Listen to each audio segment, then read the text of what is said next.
And that's the first thing my chat hears.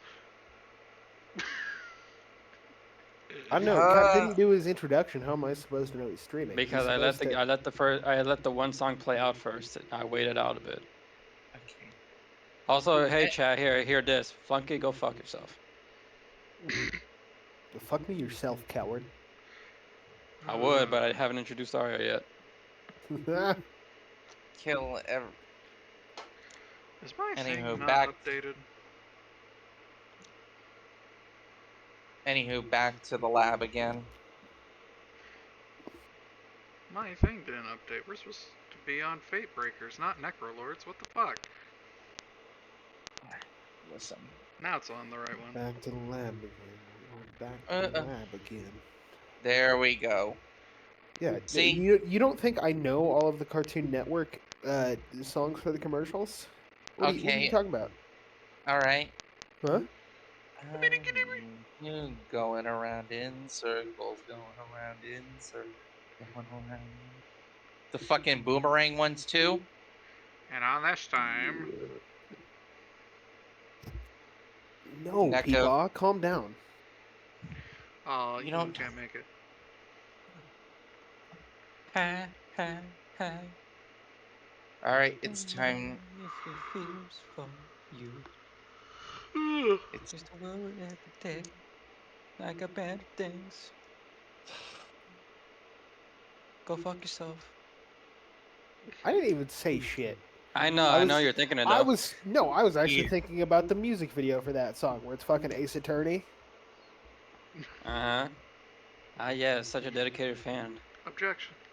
Yeah. I did just watch the whole story of that a while ago, including the storyboard one for the next. I pay attention to lore. Okay, now that's a lie. All right, and with that being said, hello and good evening, all my wonderful deviants. Welcome in, welcome back to the Dark Desires Lounge, and welcome to day 16 of the Uncapped Donathon. You know what it is with every Thursday. It is D&D night with your amazing crew, the Fatebreakers. Tonight we are being joined from 5 of 7 members, and Jiraki. Hello. Le bitch. They say hi. The sad one. Eh. Then go fuck yourself. What's up? And the beaker. Oh, that's my name. Yes, that it is you. A sweet summer child. Zero does nothing wrong. They are the true puppy. Can we stop pretending it's 7?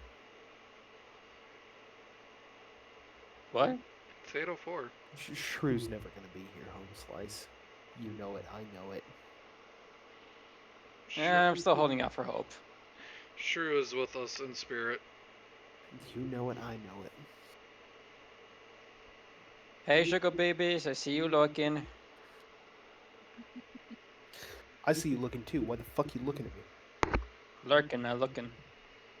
Hello, person I don't know.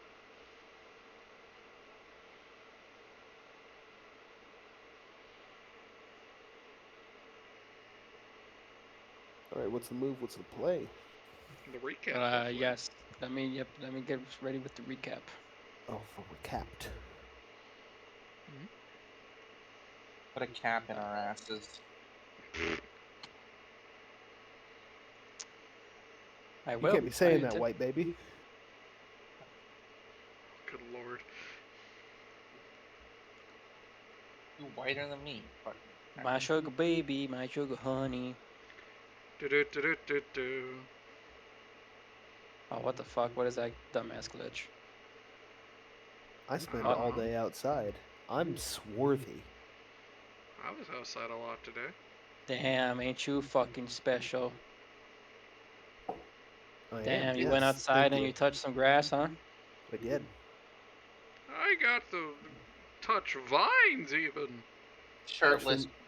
Mostly conduit. Shirtless pictures, or it didn't happen. No. 9. There are already several shirtless pictures of me floating around. Anyway, past that thought, let's go ahead and get to the recap.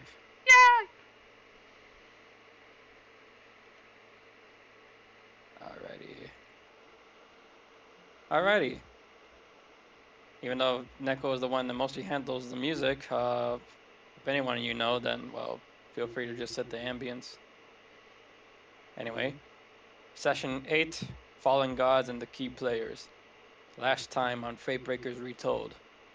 Bervigi and Benny engage into epic battle with the shadow being that has infected itself onto her as it takes on control of the other citizens and have them take on Batty's shadow appearance. At the same time, Lustus and Rithmira battle Navarian after challenging them power for power. It seems our heroes were almost done for until the other party members, Maxilon, Beaker, and Ink, joined in the fray. Through their combined efforts, the party were able to subdue Navarian and take care of most of the Shadow Bennies. All of a sudden, divine intervention strikes upon them as from the very heavens, Bervigi, Lustus, and Rithmira were able to hear the voice of the goddess of fate herself, Frednia. She calls for Navarian's return and to stop wasting time with bullying the other two as they were of no concern anymore. Through a magic sap, Lustus and Rithmira were stripped of their immortality and powerful stature as they were reduced back to mortals. Navarian escapes, but not before sending the party a gift of a fiery explosion. As the sphere of darkness fades, the party witnesses the carnage laid before them. The civilians indirectly killed by this invasion by powerful beings that no one suspected was possible. Hera and Tavrim joined the party along with guards and light bearers. Hera especially is upset and shocked at the scene laid before her. Maxilon brings down the emotions and convinces Hera to let them return home so that they may recuperate and gain their bearings. Back at the Zerestri estate, the party confronts the now immortal Lucy and Riley as to what is going on with the divine and why are they walking amongst mortals. The two former gods explain to them what best information they can provide, leaving more room for questions than answers. By the end, the party simply waits to head out to Lampagos to find and confront Benny's brother Maxwell. So, hey, tell me about those nightmares, huh?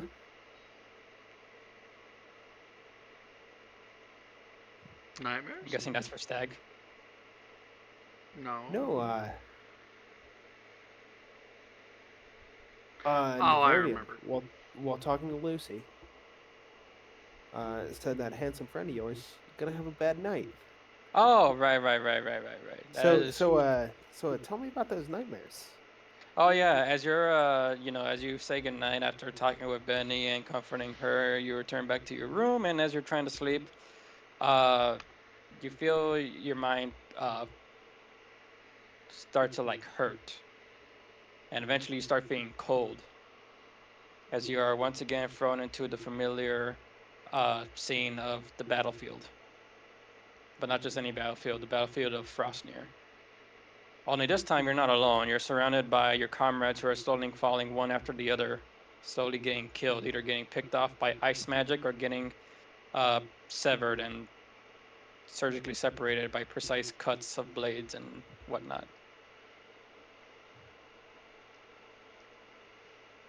Well, that sucks. And in the very back of your mind, you sense that familiar voice that you heard ever since you confronted her the first time.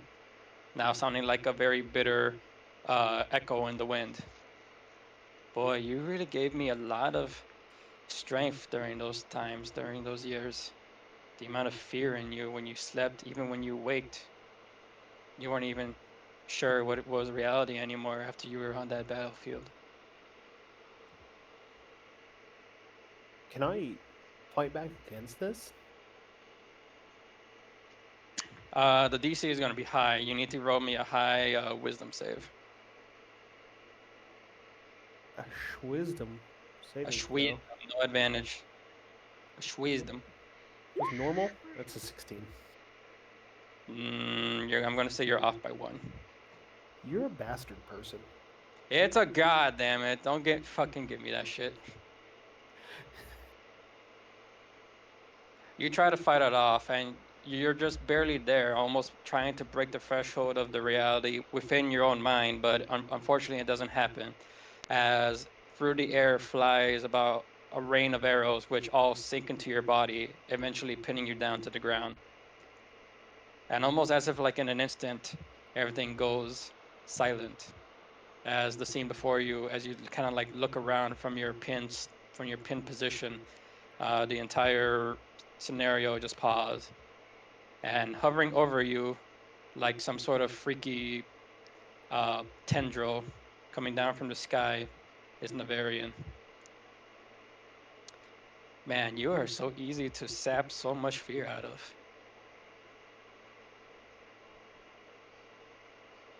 Yeah, maybe. Man, you still. Is arrows the best you could do? I mean, I can only really give you nightmares for the few things that actually give you the fear.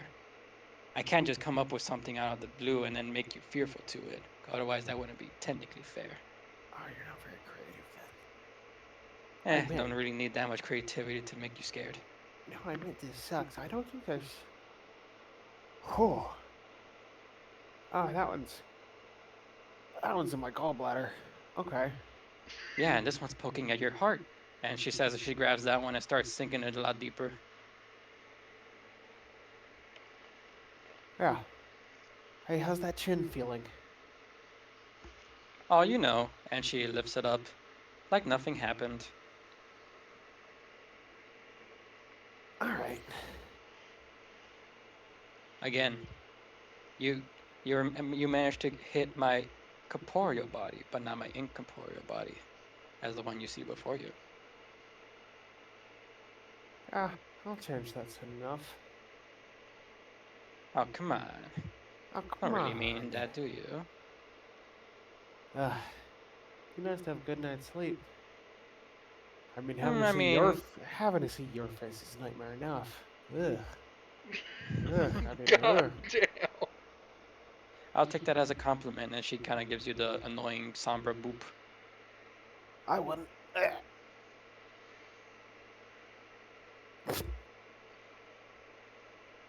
As she gives you said boop, you feel yourself falling through the snowy chasm, almost into a deep, dark pit of nothingness, and you hit the ground with a thud, as you see nothing but the white haze light above you.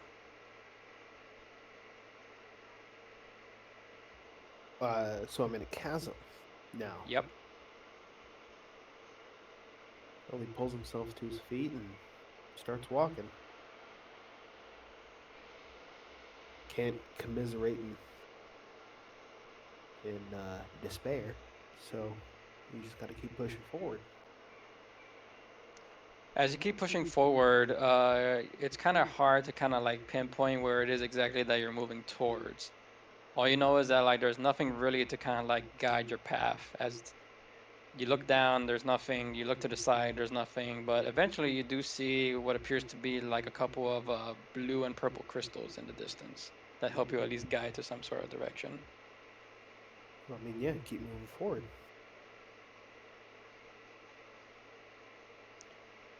And the more you travel down towards them, the cave slowly starts to grow brighter and brighter. And then you hear the familiar voice of someone that you lost so long ago. Maxilon. Maxilon. That familiar voice of someone you once loved.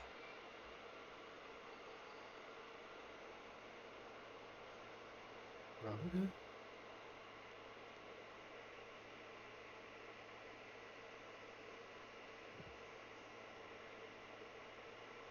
And you continue to head forward until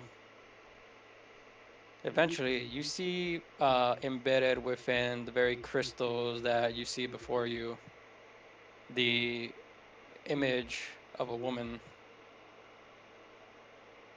Let's see here. Where the fuck is the image?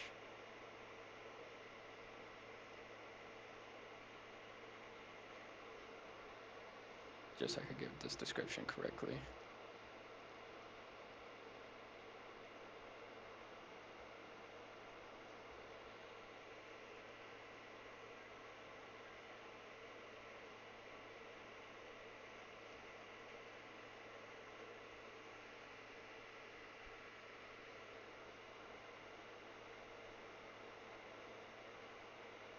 A dog.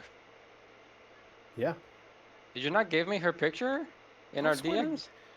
I swear to goodness I did. Hold on. I can find it here. Yeah, because I'm looking back, I don't see none of them. I see Fields and her wife, but I don't see hers. Well, we're not talking about that lesbian right now.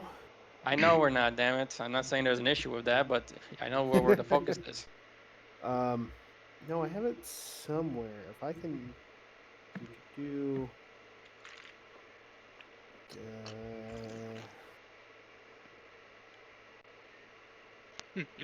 Nev in the background just taking a sip. Taking a little scoopy dippy. Delicious fear juice. It's Beppis. Beppis. Dr. Beppis. Oh. You know what? Okay. Don't make fun of Dr. Beppis, you bitch. You know what I'll make you drink? Beppis. No, Pilk. I've already done that. You're drinking Pilk? Yeah, it's not bad. It's literally just what tastes the same at the bottom of what the bottom of a float is. That's fucking. Who's talking about Pilk? I can go for some right now. For fuck's sakes. Oh, shit. Hold on. Where's that motherfucker? You want to taste what the bottom of an ice cream float tastes like? There you go. It's Pilk. What about Gonster? I have no idea what the fuck that is. What the fuck is Gonster? It's probably Guinness something. and Monster. Good God, no. I've seen that combination before. I do not want to try it. You're not fucking with Gonster? I am not fucking. I'm not even sure if I like Guinness. I never even tried a Guinness before. Ugh. That's So fair. kind of. I don't know if Guinness. I do either. Christ, we need Neko. That son of a bitch. I don't have the picture. I have a little emoji of her. Yeah, no, yeah. That was when she was in goddess form and she wears a spooky mask, but she's black and has pink hair. That's what I got for you, dog. Black in complexion, right? Yes, she is African American or whatever this world's equivalent is. I'm just trying Is to she a make sure what Naturian American? A Naturian. I'm gonna Okay, Oh smack God, you. there's no All right. America. I'm going to smack you. It was All right. a question, so that way I can make a I description. understand. No, Uh-huh. she was from a Frost near Noble house. Exactly. So you see the very beautiful silhouette. Well, not silhouette, but the image, or even potentially her, inside and cocooned within said crystals. Your once lover from a foreign noble family, noble house in Frostnir. You know your story. You fell in love and you wish to save her from the treacheries of this land because of how unfair it is, and that she simply wanted change so that way she could better not only her family life but also the lives of every citizen on Frostnir. But unfortunately, it wasn't to be, and now she just lies in there, encased, trapped, potentially dead. I think he just falls to his knees in front of the crystal. I mean, he could try to break her out, but it's crystal. What's he going to do with his human hands, you know?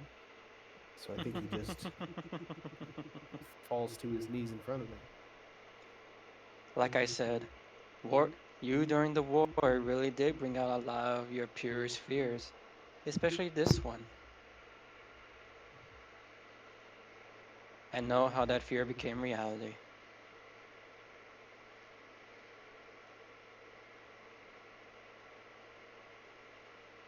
I don't I don't think you understand fear. I mean, you tried your best, didn't you? You were afraid if she was even going to survive this entire time. The fear of having to lose her forever. You can get over fear. and accept what happened. And then it doesn't bother you anymore. You're nothing but a memory. And But that's all you will ever be. perhaps, but it still lingers with you, right? I mean, how can you forget a pretty face like this? And you see that for however, well, then again, she's a god, is able to slip within the crystal and kind of slowly caress her face in front of you. She does have beautiful complexion, though.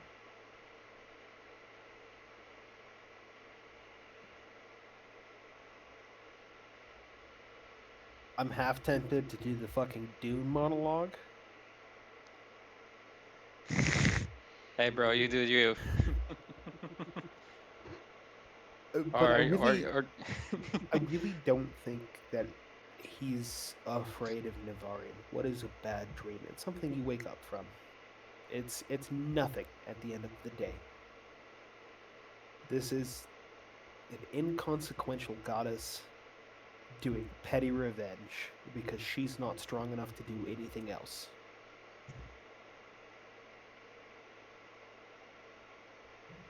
So I you don't. stand there with trying to lay claim to your wits or whatever bit of them that you have left. But believe me, was only even using I was only using a fraction of my power. Nothing personal, kid. Fucking loser. And she fucking slips out of the crystal and grabs you by the fucking throat. I am no fucking child. I am much older than you, and I am much older than time itself. Have you considered acting like it? She snarls at you and literally reaches into your fucking chest and freaking pulls your heart out.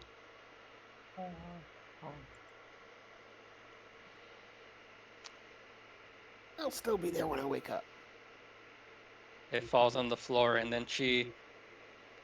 So, fun fact about your anatomy, since you have two prosthetics, the metal arm and the metal leg are infused to your body because, of course, they have to be. Oh And yeah. she rips those fuckers out, and you're, even though it's not real, you feel yourself profusely bleeding. Well, that sucks. Like for real. It's all. You are nothing more than a shell of a man than what you once were.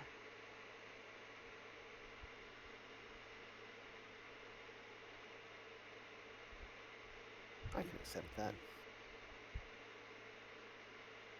I cashed in my ticket a long time ago. I'm not afraid of you. Oh, but I promise you will be. Eventually. Continue having that sharp tongue of yours the more you address me in such a way. Alright. I'll see you next time I go to sleep then.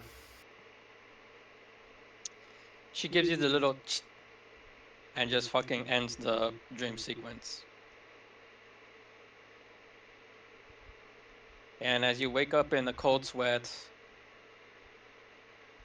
you look around your room and everything is still. And eventually things kind of calm down for you.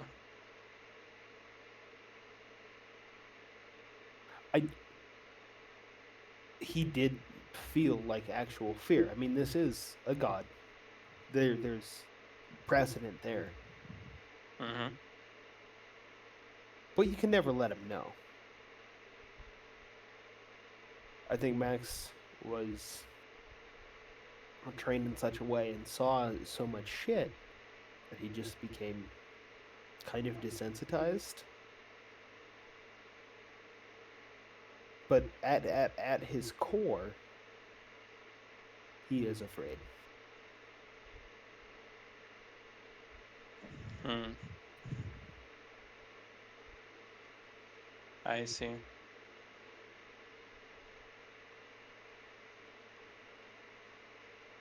All right then, and with that said, we now cut over to the next morning. I have to pee. I'll be right back. Okay. All right.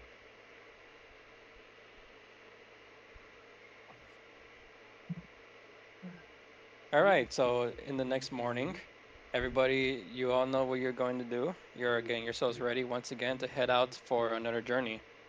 This time to head over to the southeastern coastal city of Lampagos, a city that specializes in night fishing, using with what the geologic map as well as the historical records hold.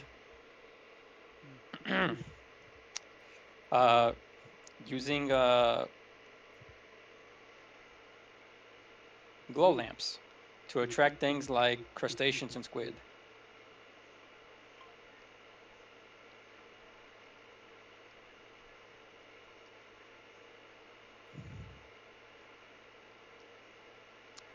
God damn it, Sky. Great, now I gotta change the captor. Uh oh.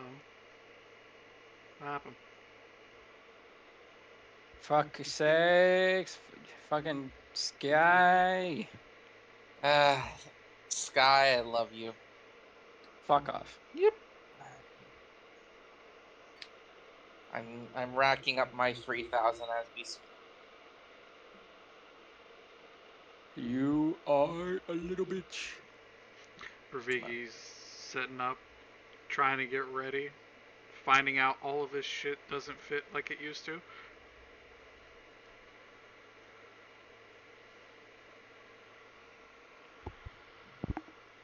Huh. No. I could have. No? Huh?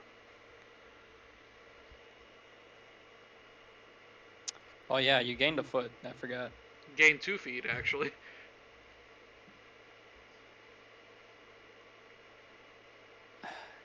Bear, you happy? What? No, I'm talking to Sky. Oh. That's great. Fuck off. I don't even know what's going on. This is great. Look at your stream and look at my PNG. It's hamster. Oh, it's a hamster. Hamster. Hamster. Fuck off. Oh, on my side, it's still just you, so It's probably taking time to load. probably. Hamster. It'll be fine. Even if it doesn't There we load, I go. can go back to your VOD. There we go.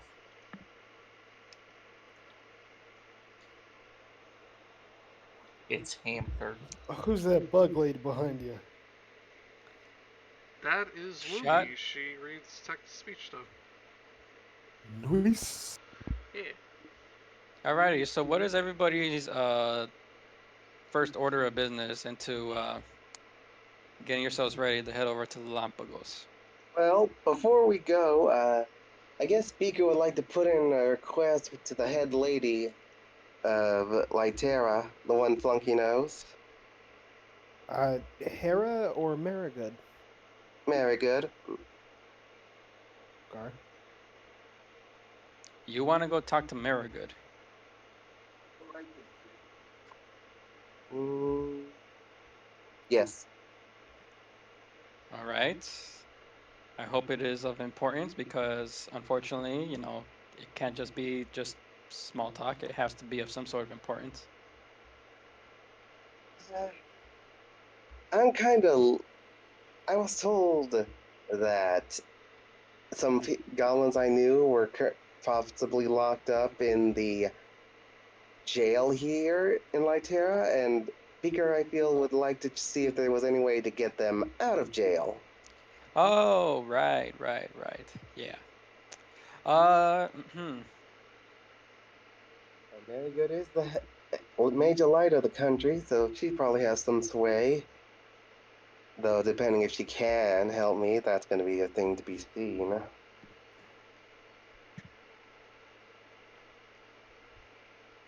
All right. So you want to talk to Max? Is the taking you to talk to either Hera or Marigood, huh? Yep. Okay. Anyone else have any plans before you guys head out? So that way I can Uh, keep note of them. I would like to ask either Max or the headmate, whichever one's around, the quickest. If you need to if you need to resize your clothes, the maidens will help you with resizing them. Yeah, I need to resize my gear. Yes, you will. Let me pick a woman. It doesn't have to be a woman. My fucking god, dude. Hey now. I'm an equal opportunity employer. Staccato and legato. They're seamstresses. Hell yeah. Okay, so you're gonna get your stuff resized. Anything else, Bravigi? No, that's all Like- that he was concerned with, considering, you know. I would like a long. All right then. What was that, Ink? What? Sorry, I You was say on the something? phone. Oh my Sorry. God. He was saying he would like a large cheese. Extra Oh, pepperoni. okay, I understand. You want a large smite? Okay, boom, you're dead. Reroll a new character. Just Ink's having coffee. All right, so you're not gonna do anything right now. What percentage of the coffee is whiskey? No, they were probably convinced not to have anything alcoholic. Okay. They look tired, but decompressed from yesterday's heated discussion. Gotcha. And then Benny, is there anything that you would like to get done for today before you head out to go in search of your brother?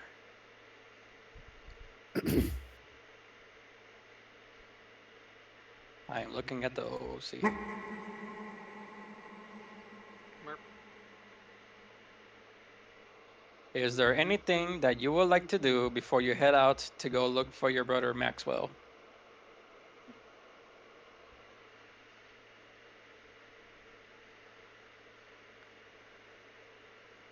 We got our shit done. Okay. All right then. Well, in that case, Flunky, if it is all right with you, let's go ahead and get you and Beaker, and in this case, Tab is gonna come along as well, and head Okay. you guys back to the Castle of Light. Yeah, Max was doing like logistical planning, but he'll pass that off to Killian. Okay. So you, your best friend, and your small automaton outlaw are currently heading back to the Castle of Light to try and speak with Marigood. Yep, Indeed. that's how my morning is going. I imagine up to Max and said, "Could I speak to Marygood?"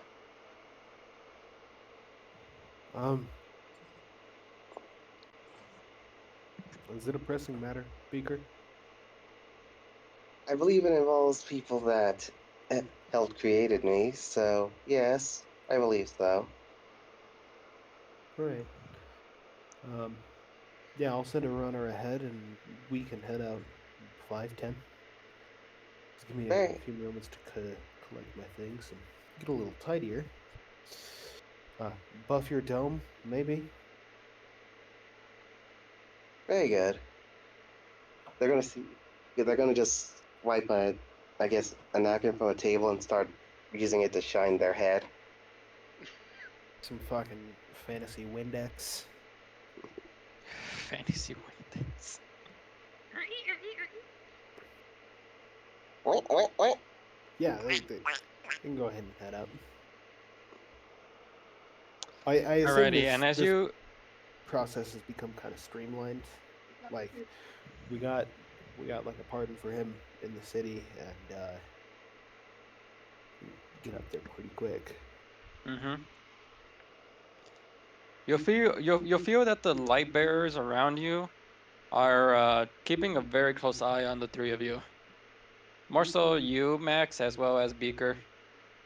And then by the time you actually enter the castle, you see Hera already at the elevating platform.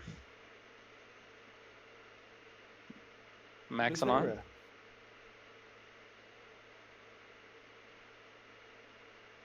how are you doing today? Well, knowing the many things that I had to take care of yesterday from yesterday's events, very, very busy.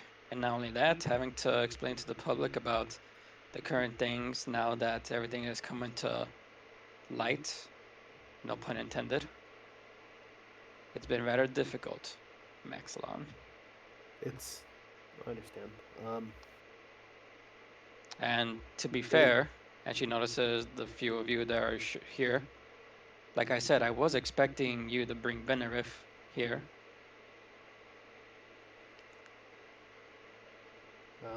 you know, I don't really control Benny. She's got her own things going on. So,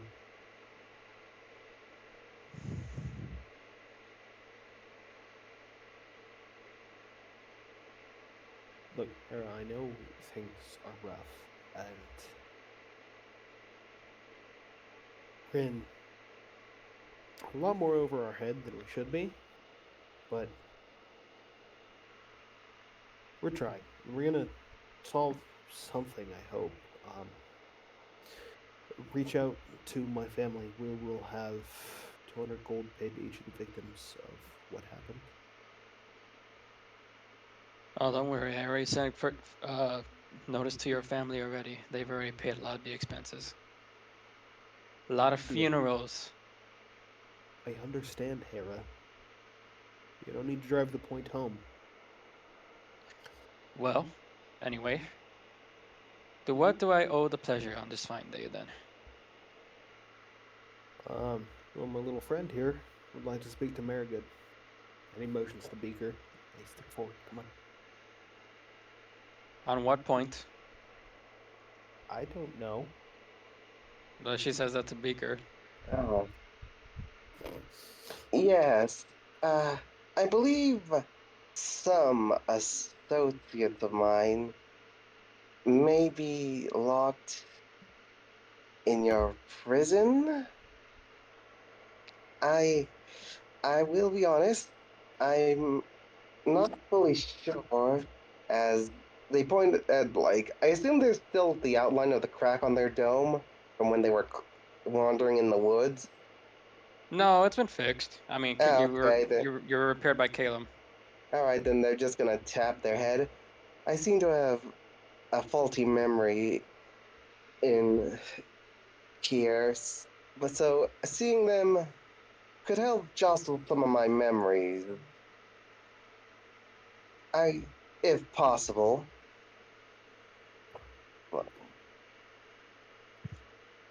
if possible, I would like to find a way to have them released. I don't mind if I have to do something for Lytera before that's even considered a possibility. Beaker takes the next 5 episodes off to do community service. No, that's not gonna happen. Instead, Hera's just gonna look to you like you're crazy as she just blinks a couple of times and goes like, "Is that seriously what you come here to talk about?" Yes,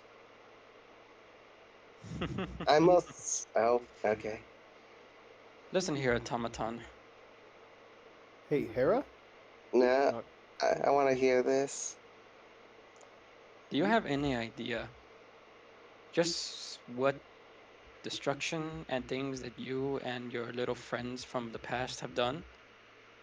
Even if you don't have any memories from back then, I think it's kind of preferred that you're in this state because that way you wouldn't do anything too brash, like wanting to even speak to them. They are locked away wherever they are for a reason. If Maxilon wasn't here with you to give you that waiver, you Hello? would be along with them. No, sorry, I got disconnected. What part? You wouldn't even want to speak to them. Oh, yeah. Uh, if Maxilon wasn't here to give you a waiver, you would be running away with them.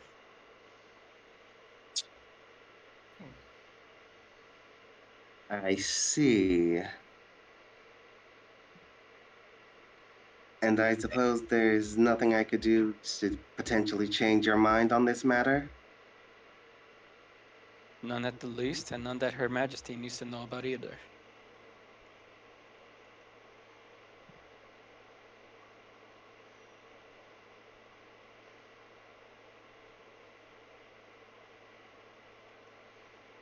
I don't have any further business here.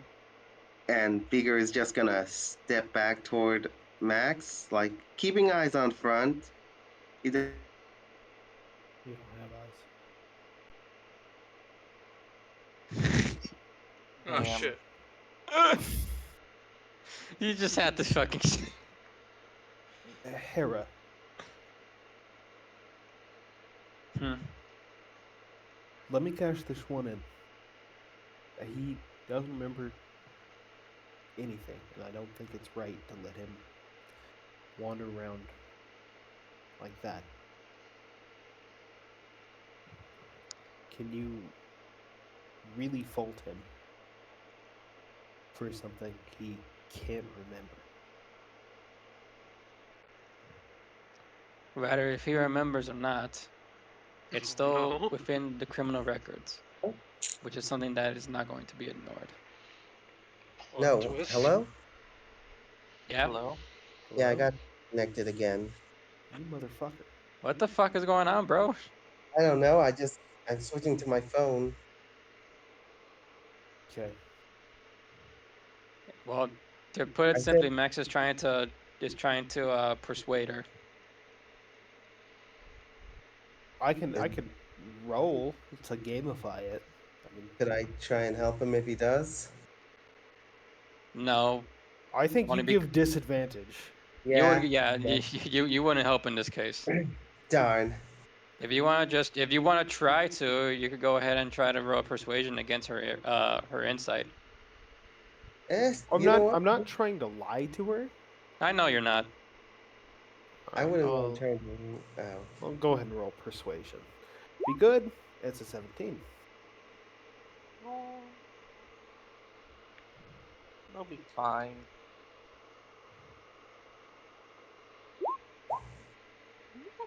Ooh, I persuaded the shit out of her. a distinguished hero of the war. She squints her eyes. Well, from my understanding, I understand that the lot of you have someplace to be at the moment. So when you get back, at the least that I could do, I will allow this one to go and see their friends. But I will not be releasing them. That's fair. Do you agree to that, Beaker? We can go see them, but they do have actual criminal records. They can't just be released on parole or anything. You get that, right? Yes, I, I believe so. All right. Good, because considering that the turn of events and everything, especially with the key members of your party now, I wouldn't have to have things to escalate when we get to that time. Because, and as much as I hate to say it this way, Maxilon, I don't want to have to be putting anything into guilty of association. Hera, you can't threaten me. I understand you work with America. You landed yourself a cushy gig after the war, but your threats will not work on me. And he turns on a heel and starts walking away. Beaker will also begin walking away, but with his eyes on the guards in case any of them just try You don't anything. have eyes. Yeah, but he can walk backwards. Or no, he Well, walks That's forward a with his weird head thing to turned do. around. Scanning. Scanning. Scanning. Hera's just gonna say with a grunt is all like, I'm just trying to keep the balance and the peace, Max. It's already been enough damage as it is. I guess Beaker is gonna whisper to Max, "What did my compatriots do? I don't know." Hold on. I want to yell one thing back at Hera. Who's gonna get the last word here? Following the law isn't always keeping the peace. And then he'll turn down a beaker. Okay. Who the Who's fuck is in there- tossing a pail bucket? Yeah, who's in their kitchen dropping every pan they own? It was Beaker allocating more RAM. He's No, downloading RAM off of Google. Fucking idiot. I switched to Firefox. I'm not gonna give Google any more of my time and Why money. Firefox? Fucking upgrade to Opera. Honestly, Firefox is better than Opera. Opera's really good if you're a pro gamer, sweaty nerd. All right. So what? I mean, I'm not. There's nothing wrong with that for me. No, I use it too. Self burn. Thank you. let's But yeah, he turns down to Beaker. I actually had a chance to review your friend's records. We're looking at armed robbery, arson, whispering Destruction of sweet- property. destruction of property, whispering sweet nothing to a gun, throwing a gun in a river in a fit of rage, intimidating someone with a haddock, Vandalism. vandalism. And multiple armed and in some cases lethal robberies. I said armed robbery at the beginning. Add lethal into there. Hey, Lethal and armed robbery, assault and battery. collusion. Cap. Could any of these very descriptive crimes jog Beaker's memory? Especially They're the the- assaulting someone with a haddock. They're only going to give you the like of your whatchamacallit, of your glory days. Not so much as to like what everyone's gonna be. You need to have a more like in-depth feel for those. Darn. It's a The fish. only thing, the only thing that it confirms is that you were built to be a criminal. Oh, operating a forklift without being certified. Like Jiraki, a haddock is a fish. Thank you. I'm saying they threatened someone Thank with you. a fish because I think that is the 100% accurate thing for a goblin gang to do. A menacing haddock.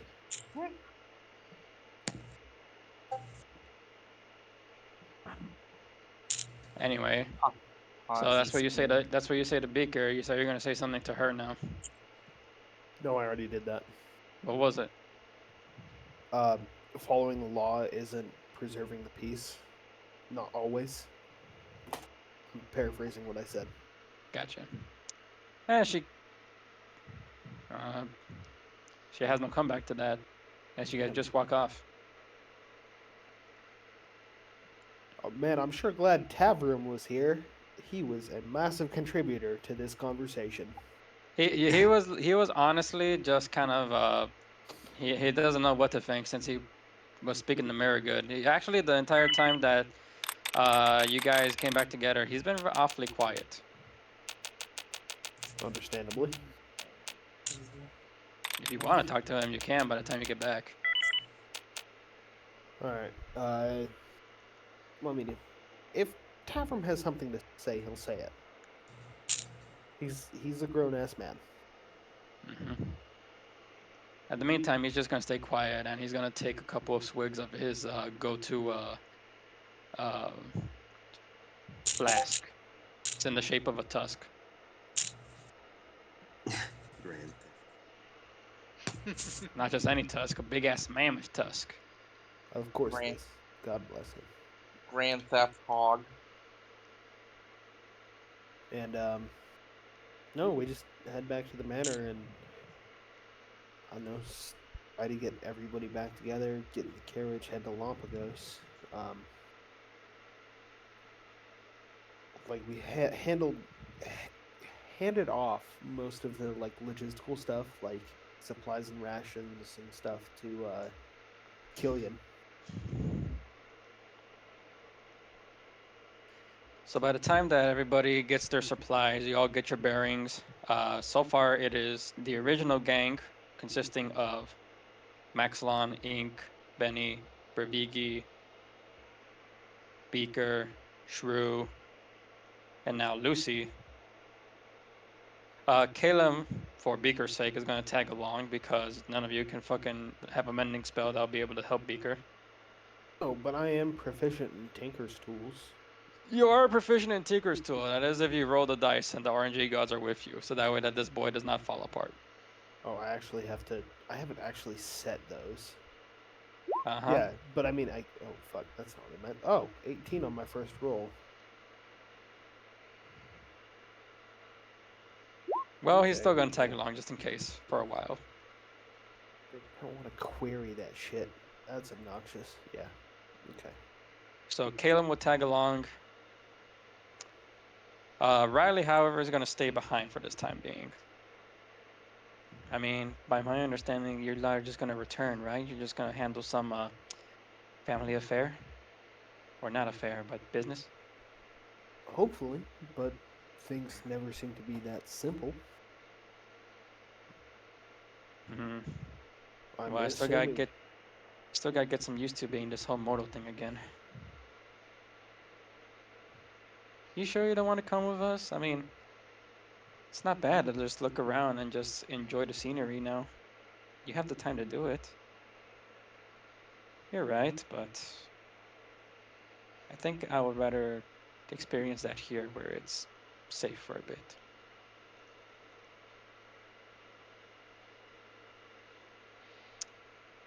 Mm. Hey, Ink, that's your moment. The safe bit. Toward the house. Like tell Riley to do that. Are you talking in character or? No, I'm talking out of character. This isn't my max voice. Okay, you want what? What about Riley? Riley's the bard god, right, or whatever. Was, but yes. Even as a mortal, she still has some god powers and could probably ward the house or get someone to do it if she wants to be I'm safe. I'm gonna be real. She called Ink a freak. Accurate and fair. Like, I get you want me to like maybe vibe with her, but she still just straight up called Ink a freak, which Not really like you were hurt. the one that didn't start judging people in the first place. I'm also not saying vibe with Fair. her, but I'm also saying that you're the one who's like, we got to get psychic protections on the You house, and instigate, yeah. now So from someone now is. on, the second that you instigate something, it's gonna come back to bite your ass. I'm not gonna fucking hold that off. You've been doing it with the safe NPCs. Now just watch for when you now leave this place. I'll talk. They were going to talk to Max though Okay. about it. Yeah. I didn't think it was a good time since we were leaving. Yeah, I think now's the perfect time since we're leaving. All right. They have another coffee in their hands to do. Max. Do they have? Hold on. 2 coffees? Are they offering one to Max? Or are Yes, they just drinking a second coffee? yes, they have a coffee because they actually made one for me. Oh. Well, I appreciate it, Ink. What can I do for you? I think now would be a good time to bring this up. Do you have any actual non-mundane security for this house? No, I hadn't really considered it. I mean, we're in Luz. It's one of the safest cities in the world, but these days it doesn't seem to be. So, might be It, something I consider. yeah, because now looking back on it, that and they're trying not to say the B word that Barb did. That Bard kind of just got into the place no problem, range of peace, and we've got a lot of weird people who can just appear out of nowhere, so maybe it's worth considering getting like a I don't know, a wizard or something here that can put more mystical protections. Oh, yeah, probably. I mean, having the god of parties break into your house, not the worst thing in the world. Bad timing, Are you maybe. saying this in front of her as you guys are about to leave? She can, if she wants to be there. I ain't really. They would notice that Ink was about to call her a bitch, but they stopped themselves. So If you if want her there. if Riley is there, yes. I mean, she was the one talking to you guys about staying. Then yeah. I mean, Riley, I do She, appreciate what you're trying to do, and she literally is just right there saying, I'm right here in front of the lot of okay, you saying goodbye. Yeah. Riley, I appreciate what you were trying to do. You were trying to do something nice for Lucy. You just caught us at a really bad time. That party looked really Which, good. Would have been awesome. which I Literally any understand, other and time. I was quick, which I understand, and I was quick to clean up my mess. No, no, no, no. I'm not blaming you at all. Trust me.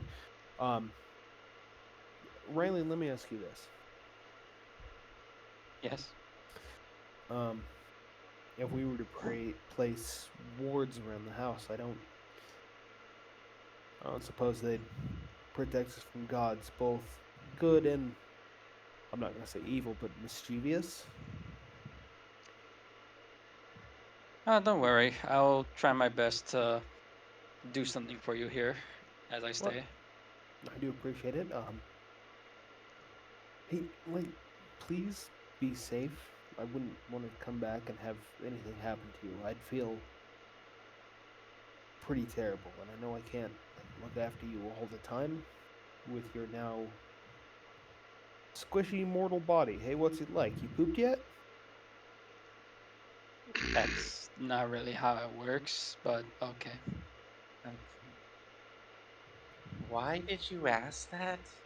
Even I don't Ink know. is kind of If I was a mortal, if I was a your immortal first. god, yeah, I'd Your want to know what it's like to poop for the first time. Maxilon, and that's Lucy piping up. You're thinking of too many things, and honestly, I'm even what? starting to get slightly insulted. They want to make you see Ink want to make a comment, but it Bravigi looks like just. they're constipated, Oh shit. just trying to keep them quiet. I just Bravigi need to slowly gain new raises his hand in the experience. background. And Max, Okay. it's obvious that Ink is holding back so much. I have a Um, question. Yes. Please don't me about bodily functions. It's not about bodily functions. Do you have any experience in, well, defending yourself? I mean, Should it come to that? I was solid a question. god, and not. It's not like I'm not familiar with when it comes to defending myself and fighting. I Okay. I'd like to raise a point. It kind of seems like you aren't anymore. And that seems like the thing where you'd rush in thinking you can't get hurt anymore, and then you get stabbed in the gut, and it really sucks. Oh no, I could die now, yes, but that doesn't mean I'm no longer magical. I do have magic. I was a bard in life. Which brings up Right, another. right. Do You you were want my spare just a dagger, just normal in case? person at one point.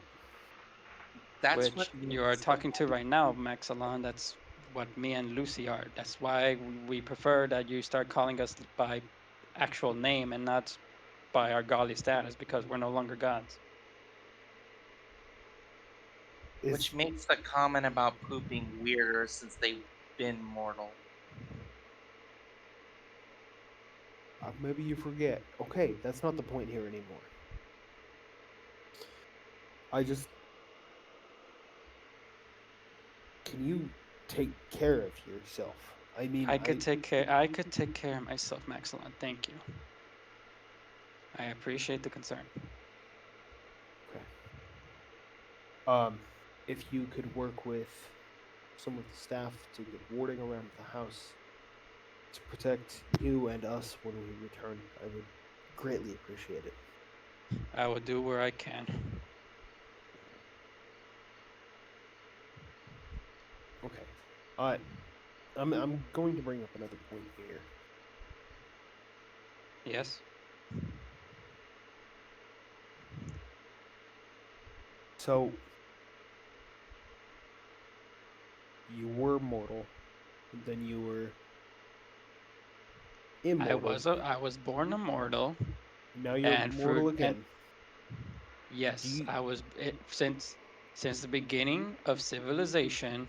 I was born immortal, same as Lucy, and through the many stories and through the many festivities, grand festivities that I've hosted for kings, queens, nobles, and just overall community, I was chosen by our elder god of the time as the god of festivals. That's what I was before I was stripped of my power and immortality yesterday, Lucy, Maxilon. that's not what I'm trying to get at. I didn't mean to come off that way, and I'm not trying to make you be defensive. I'm just saying it kind of seems like the end of this. You'll go back to being immortal. And if we do our shit correctly, right? Are you following the logic there? Don't get my hopes up. I like to look at best case scenario. I'm not exactly a doom and gloom kind of guy. So let's say at the end of this, you're back up there in the pantheon, right? We'll see. Anyway, I'm gonna go back inside and lay down.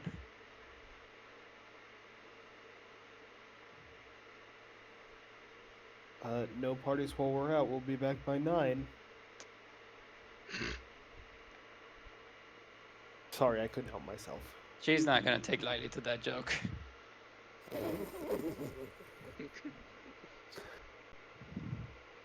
And on that note, even before you leave, there's one person who is not also gonna come along with you this time around. And Is that's your it friend. Bill? That's your old friend Tapper. Tav, My friend, I got some things I want to tell you about. of course, you can tell me anything. Mm. My friend thinks you are not looking so good. The lights are flickering. And not only that, I asked Marigood if I could be sent to Naturia to check up on the few family members I have, as well as my home.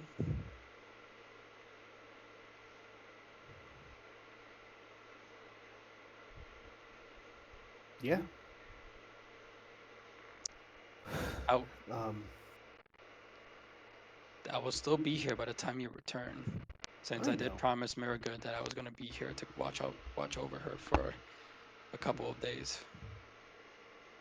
Though, depending on how soon that the next ship will land over here, I'll be leaving for Naturia.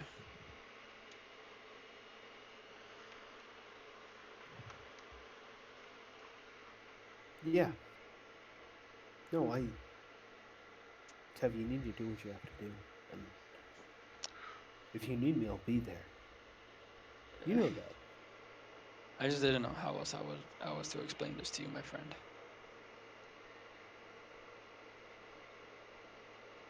Well, I mean, if I fall down, it'll be a little harder to get up, but I'll get there.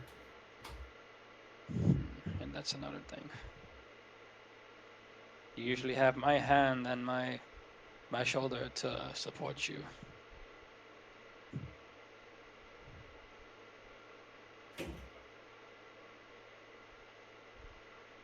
You sure you'll be all right? Tev, I want you. You do what you have to do. You are my friend,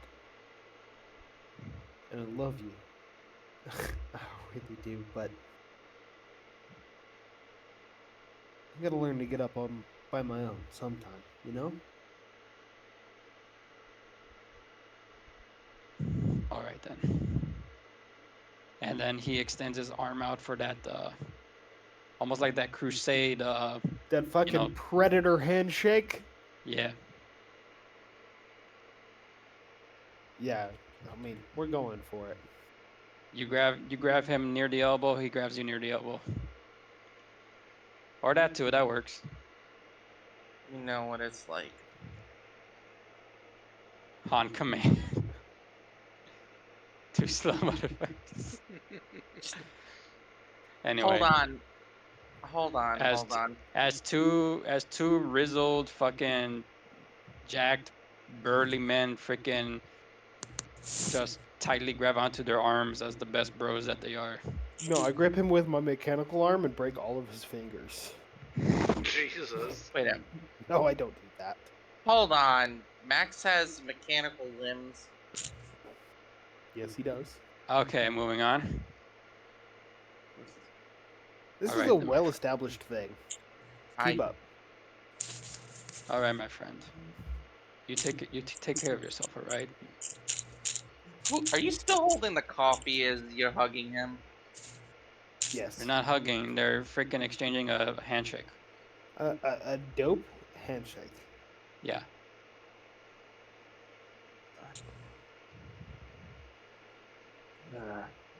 And you come back with the pieces that you have, all right? Yeah, no Says in- promises. Says in dark humor, but he still laughs anyway. All right, then. If I end up with a second mechanical arm, I'm gonna use it to beat the shit out of you. If you die, I'll come back as a ghost with robot arms and beat the shit out of your ghost. I think by the time that we both die, you will have nothing but your bare torso on your head. That is, if your head still stays above your shoulders. A bigger threat. Bigger threat. Robot ghost arms. All right, then. You like go on ahead, then.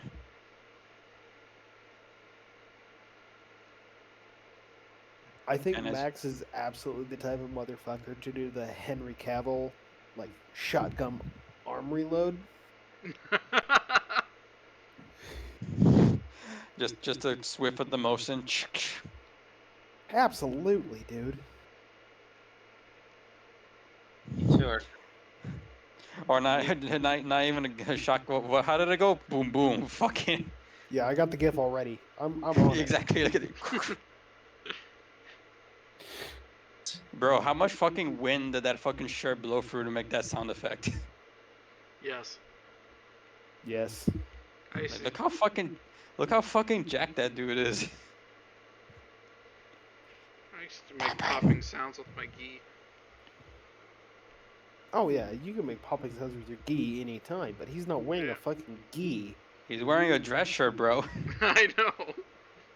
And it's hard. It depends on the gi. Like my jujitsu gi is made of sailcloth, doesn't pop. My exhibition gi pops. It's fun to do. Okay, then. Ink does say to Max once he's done with all that. You two are good friends.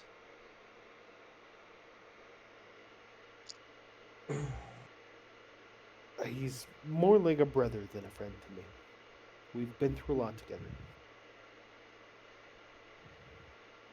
And as you all say your goodbyes and the staff wave and bow towards you, the carriage just immediately starts to move. Oh shit. As there are 6 of you in the cart, but then you wonder, who's running the cart? It's Billy Bob. No, Holding my and head out to look. If no one's Pravigi, as you head out, Pravigi, as you head out to look, you see no one there except for the sight of a familiar staff. We got places to be. Let's go. It's true. So Oh. Shrew is the driver. True is his driver, and she goes all like, I hope I have the strength to do this. These are some big horses.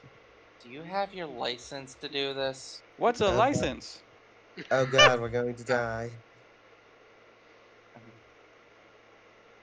I don't even know what a permission is. What the fuck? I, I picked an awful day to choose not hating. If you would like, I can come up and help.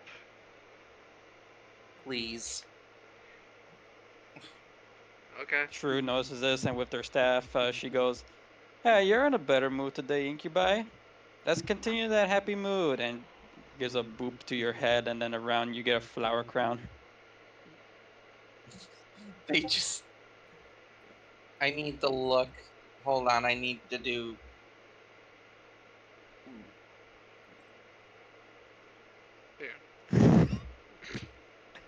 What the fuck? Why that gif? Fucking flower crown, man. It ruins his goth image.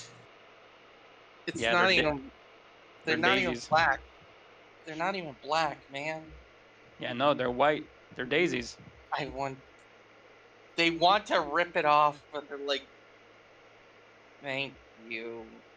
Bree will head up and help with the whole carriage thing. I do have proficiency in land vehicles. They look.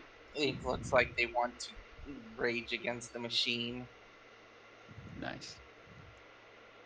Alrighty, and with that, everybody starts heading over to Lampagos as you guys head out of the last gate leading between the outer wall and the rest of the city and the countryside.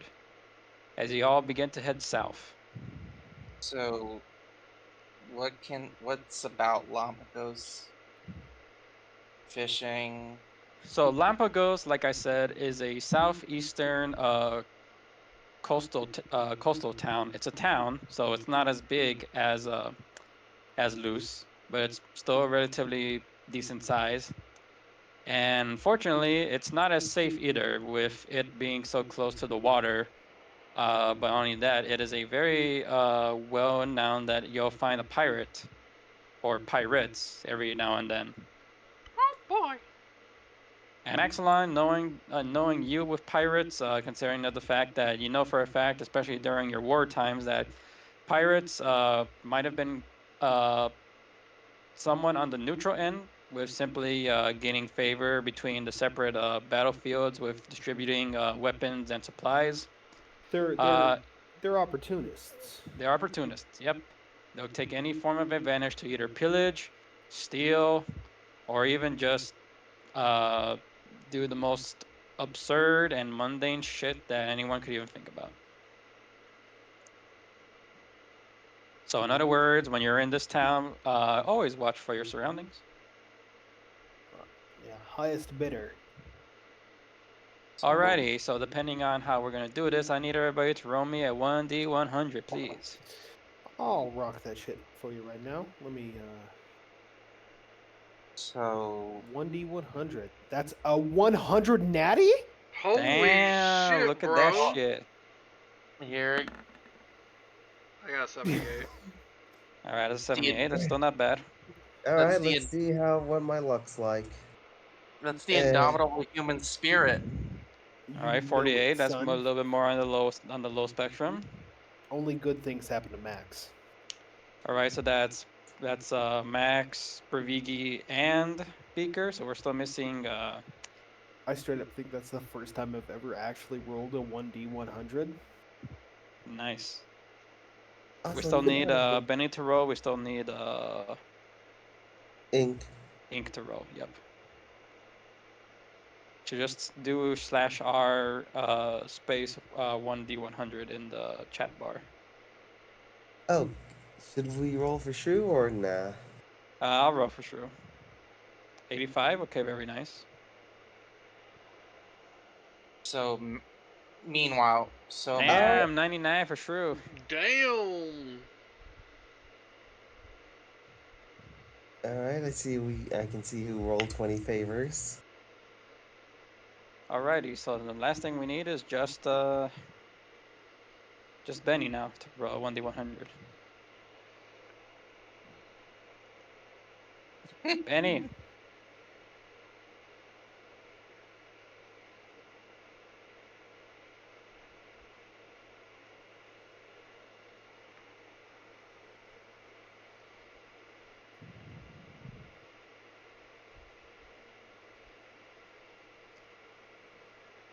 43. Okay, that's not too bad.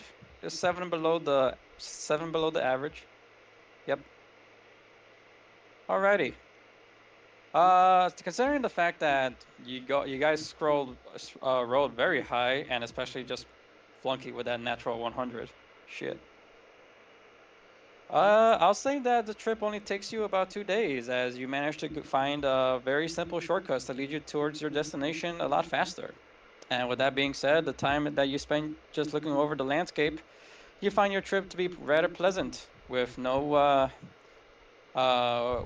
setbacks, nothing to impede your path except for the occasional vendor.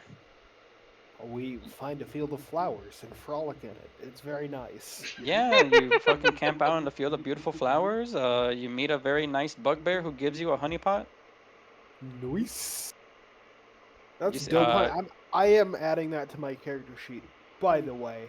You'll need to Go take ahead. that from Shrew, because immediately by the time that the next day comes, Shrew is hugging that honey pot and she's covered in it. Damn.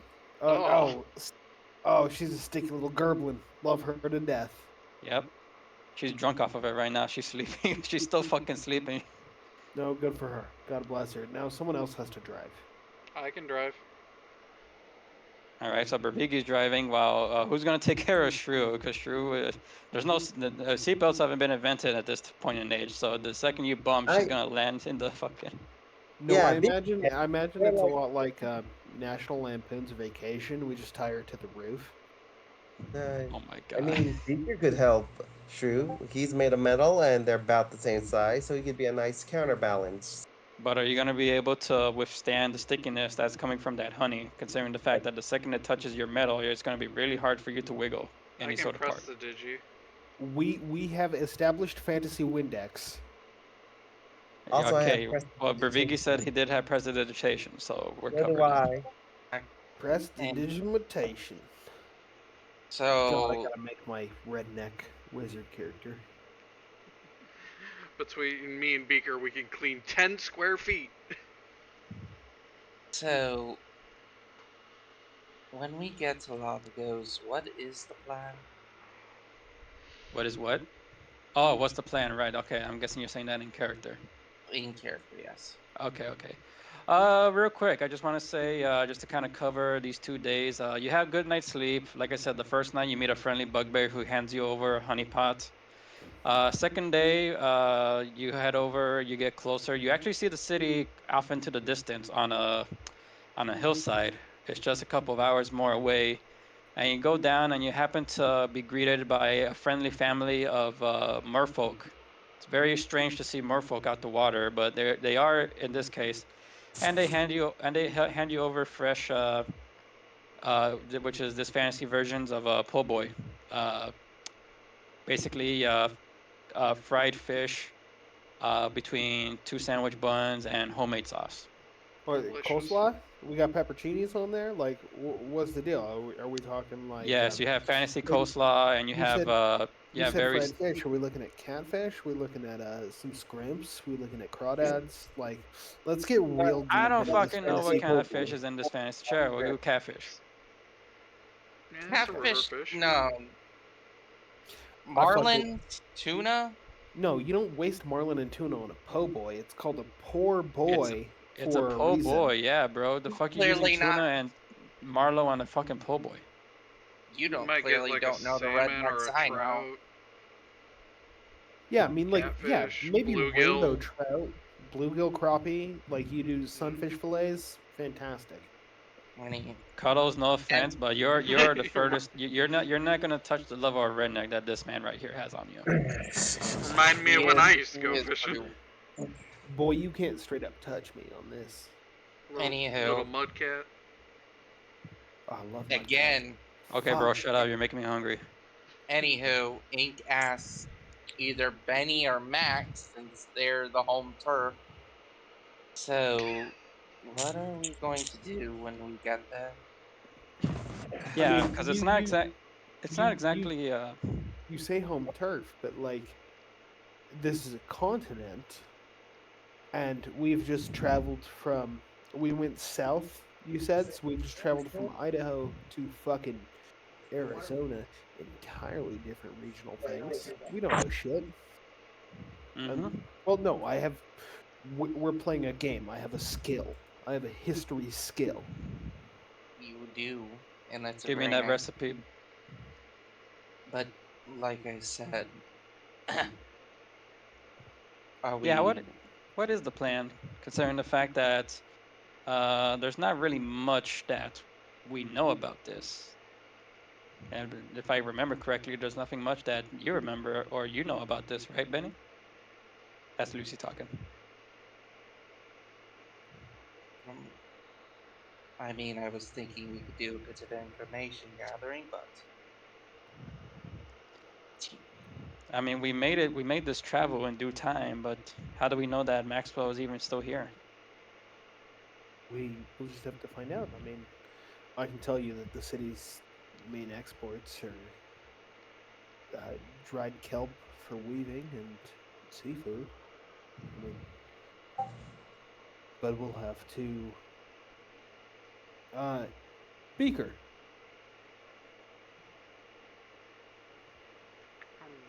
Beaker. Beaker, He said, "I'll be right back." that motherfucker! I swear to God, always at the most inopportune moments. No, we'll also talk. Oh, Bravigi is also a good sword. Bravigi. Hello. Um, you know. Okay, maybe this is just an assumption, but you did have a wanted bounty on you. So, do you know any of the low life sorts? Could you maybe I poke around? I could help with that. I knew a few shifty characters here and there, but I was more out of necessity rather than opportunity.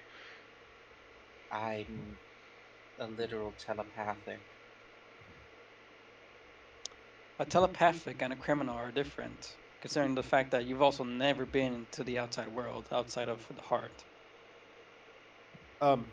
Hey, I'm a, at the next opportunity, I'd like to buy a ring of mind shielding because I don't like anything ink does. It's gonna cost you 1K That's if you fine. do if you do That's find it that's in a fine, magic shop. Doug. I've I just never. Wait, like there's rings that a help fucking against that? a fucking ounce of privacy to get away from their shitty mind reading thing they do constantly. Hey Beaker, you back? I've never read your mind though. No, Ever. but you always have the spell up. You have mentioned that several times, like you're just getting surface thoughts from everybody. I don't like that. Right? That's a violation of privacy. It's not something you do to other people. Like, I can telepathically talk to people, but it has to be willingly. Zero. That's And it's simple concepts at best. I thought I heard him back. I heard a door in his end. Simple concepts and sentences. He's sending stick figure drawings. No, it's. Yeah, basically. It's like you think of this is an idea of something that I want to do, I get the concept of that's what you want to do. Bravigi is constantly rotating an apple in his mind at all times. Rotate! The constant rotating apple is playing that same song of. Oh, that's the cockroach. I thought. Anyway, yeah, this conversation, at least the main topics, should be spoken by both Max and Benny, considering the fact that this is directly affecting Benny. This is her brother that she didn't know existed. Yeah. We'll Keep an fucking eye ping out. Stag there. I think Zero's also coming back. Oh, nope, it's 8 o'clock. It's Zero's bedtime time. Oh no. Wait, I hear a door. Yeah, that's the door. Lie. You back? Yeah, I thought I put this on mute.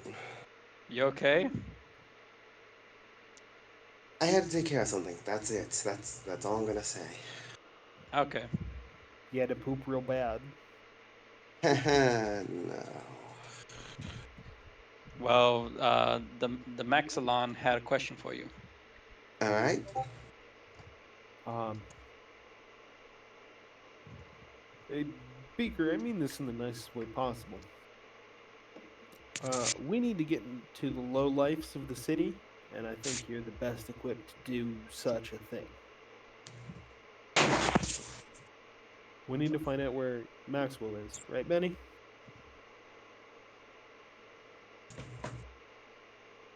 Are there bombs being dropped in the room? Yeah, well, if it is the fucking under whatever the hell it is, unless you're just saying at the fucking Ritz and it's rich ass parent.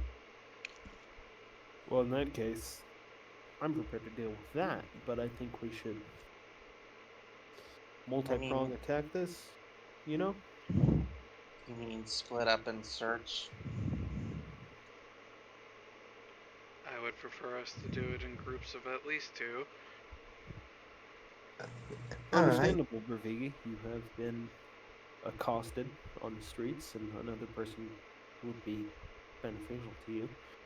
I'm just saying, if we want to find Maxwell, like Benny said, we could do some on the high-end ritzy side and some on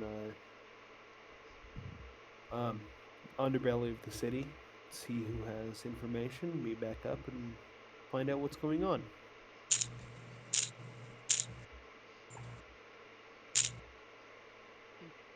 Someone taking pictures? It's gonna cost you 20 gold.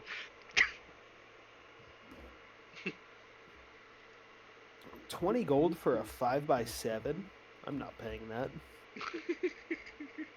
Not All for a right, so right now this is the party that's consisting of 1, 2, 3, 4, 5, 6, 7. Oh, nope, not 7, 8. Fucking Yeah, Bakers. where's Beaker? You forgot. Bakers me. is right there. I don't know why I put it right after my name, but anyway, yeah, there's 8 of you right there. So yeah, if you want to split yourselves up like that, just go ahead. Who's gonna go with who? Who wants to go visit the criminal underbelly with the small robot? I mean, I kind of know little bits about it. All right, we have one volunteer / possible sucker. So, who wants to go to fancy bars? Man, that All sounds right, like so fun. how about this? How about this? You guys, by the time you get to Lampagos, give me your plan of action, who you're going to, and how you're going to approach every sort of scenario. Bring a friend. Bring the friend's friends. Well, Beaker's going to listen to what Max said and explore the criminal underbelly, see the situation is and what sort of rumors they can dredge up. I think this Alrighty, would, and Berviga, you said that you would accompany him. Is there any sort of objectives as to anyone who wants to go with the automaton? I was just gonna help watch his back. I mean, you can still contribute. Okay then, Keep an but eye if there's out no for if there's no things. debate against that, then our first pairing would be between Bervigi and Beaker. All right, Max, or in this case, Flunky, you said that you're gonna propose something to do as well. Yeah, schmooze it up at the fanciest place available, you know? Got you. Okay. And who would like to accompany Maxilon into bar hopping?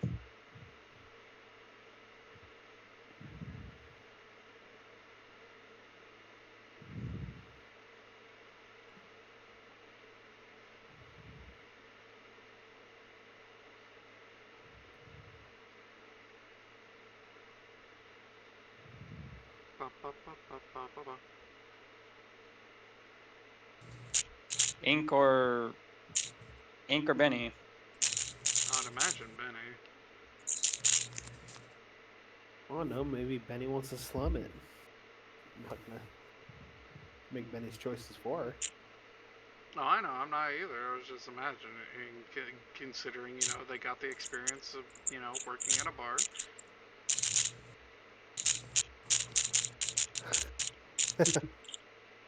No, thank you on that shit anymore. Well, you're not going to the slums. Fucking Ravine Max beats is you to it. Max is gonna take you to a fancy bar. You guys are gonna go bar hopping. We're schmoozing. You're schmoovin'. Nope, Schmoovin'. The not only ones going schmooving. to Schmoozing. schmoozin'. The only ones that are gonna go to the slums are Beaker and Bravigi. So far, unless two other people want to come with us. Yeah. Maybe Shrew would like to join the two men into the slum once. I have no Fuck idea it. who they were. Yeah. God She bless her. wakes up from her from her honey drunken state. I'll go. We're going to Crime Town, Shrew. Are you up for it? Yeah, as some honey literally drips down from the roof down to the fucking ground. I need a bath. Yeah, Prestidigity. yeah. Me and Braviga will start using prestidigitation on her. Thank you. You're welcome. All right then. So three. All right. So is Benny gonna accompany Max for bar hopping?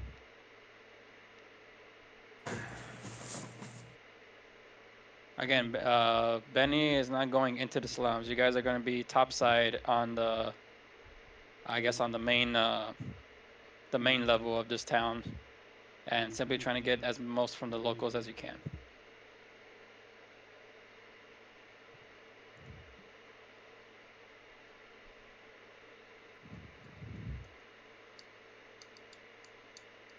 In the meantime, I'm wondering where this fucker is right now.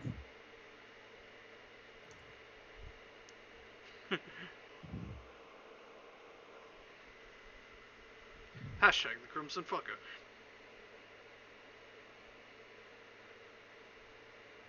I didn't even hear if he was gonna be away or not. Fair.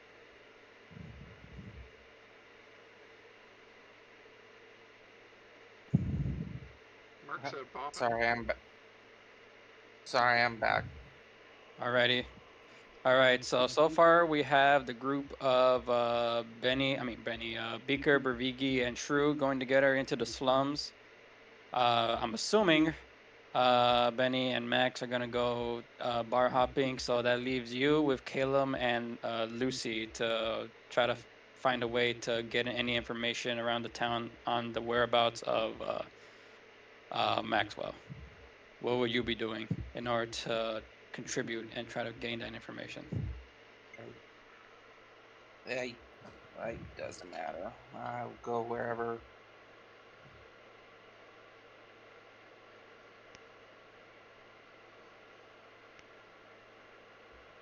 All right then.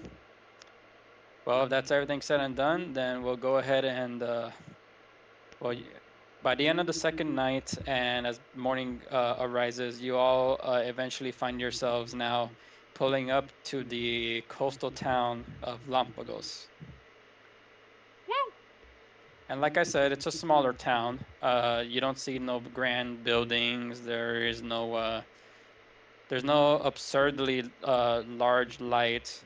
But the one thing that is kind of pointed out in the structure of the town is the fact that majority of these town buildings are made by a material known as moss brick.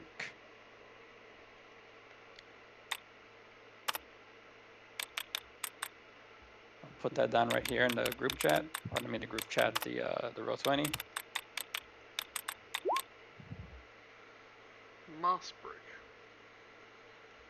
And for those of you who don't know what moss brick basically what it is stone that has been sprayed on with the tiny seeds of moss beds, which helps keep the buildings sturdy as well as keeps them protected from uh, extreme flooding. Considering the fact that since this town is so close to the water, any sort of high tide that comes in, a lot of homes would easily be destroyed if it wasn't for this material. No, they're not chia buildings because these are not fucking like grass. This is not grass. It's moss. It's like peat bricks, you know? Yes. I'll look it up later.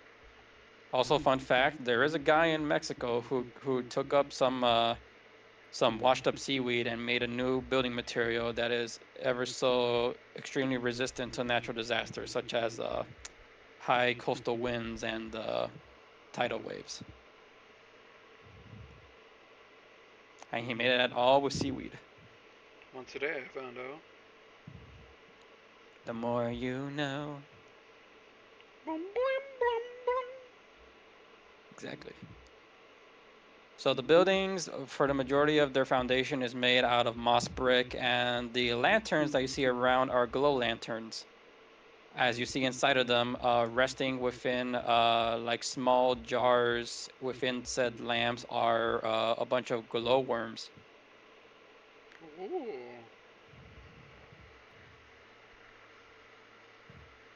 And as you look around, it's a pretty middle class kind of town. Everybody is about going to do their business. Majority of them are fishermen. As you see, more fishing nets and fishing gear and equipment being hauled around than you do just any other normal job.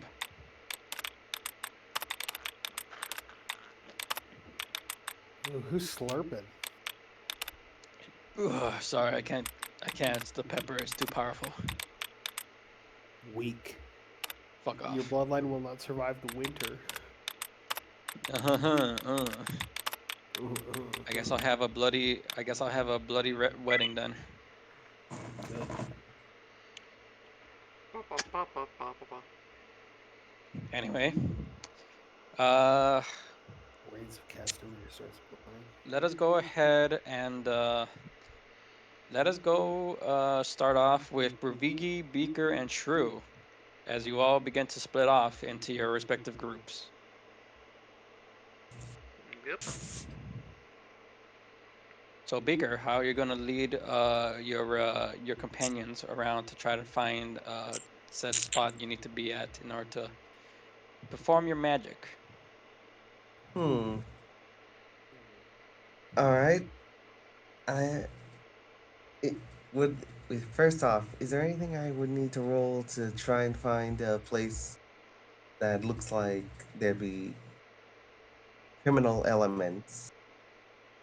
Any sort of shady alleyway you could try to find, or any sort of like shady person within said alleyway, Yeah. just try to find and then spark up a conversation, Sure. like in your background says. Yeah, I like to do that. I'd like to go and try and find a shady alley and maybe Go make ahead, an. roll with advantage investigation. Okay, I don't know. Like Investigation or perception. investigation. Well, my investigation's higher.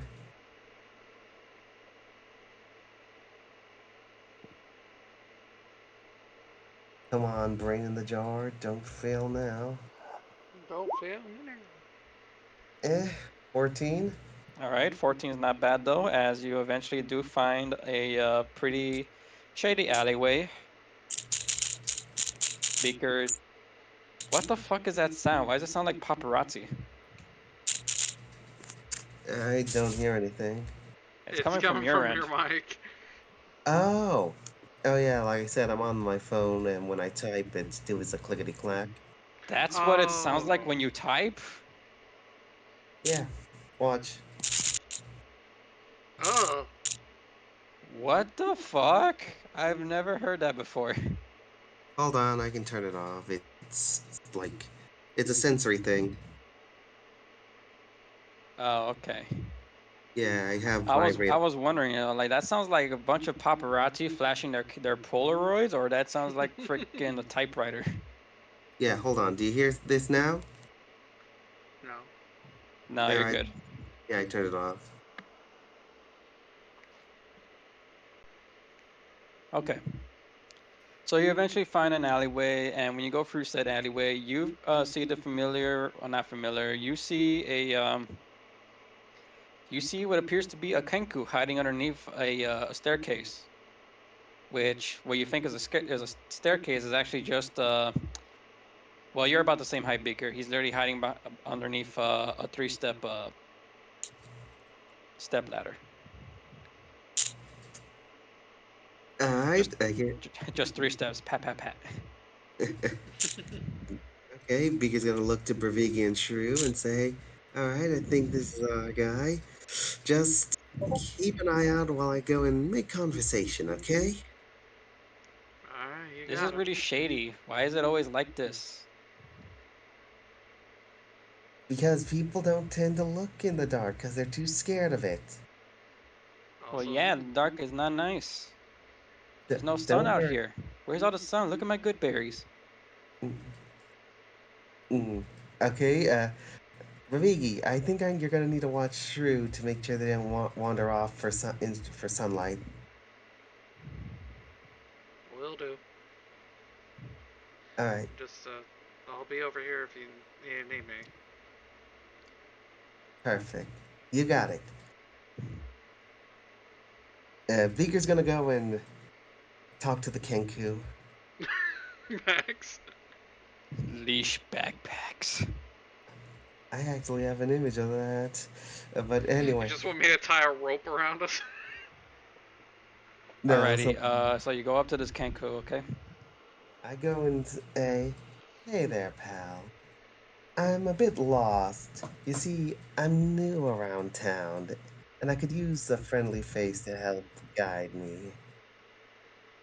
Kenku goes, "Rah? Yeah, you're new. What's it to it? Never seen your face. Bucket of bolts. What do you want?" Well, I'm looking for information, and I was hoping you could help me out. For a price, of course. And Bigger's gonna like flash 1 gold to catch his interest. He's gonna not even put up his wings. He's gonna put up his foot, and he's gonna pull out 2 toes, and he goes like double or nothing. Ooh, a haggler. Fair enough. Yeah, he'll pull If up 2 anyone gold. gets that reference, you get a fucking DM inspiration. Is it from Aladdin? No, it's not from Moana. I said Aladdin. It's not even from Aladdin either. What was the reference? He puts up his so he's a kenku. They have wings for arms and they got the regular bird feet. He puts up the feet to Is motion 2 this fingers. Star Wars? Two doubloons. It's not 2 doubloons. It's not Star Wars. I thought King Oh, Koo that do is have doubloons for weird bird sure. arms.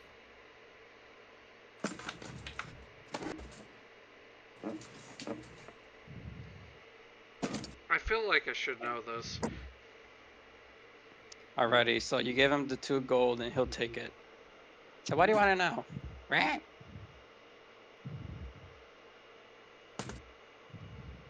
Just, just like who are the movers and shakers in town? Who do I have to avoid upsetting, basically? Well, there's not really a main player in this town. A lot of us come from different parts of the continent. Then again, a lot of us come from Flargos. Ah, yeah. But if you want to know who the main players are, there is a very feisty captain. Calls herself a mentee of the Fishbones. Very, very pharaoh. Does not like when you mess with her things. Alright, Beaker's gonna record that in his little brain case. A mentee of the Fishbones. There's also another shady guy, or 2 shady guys actually.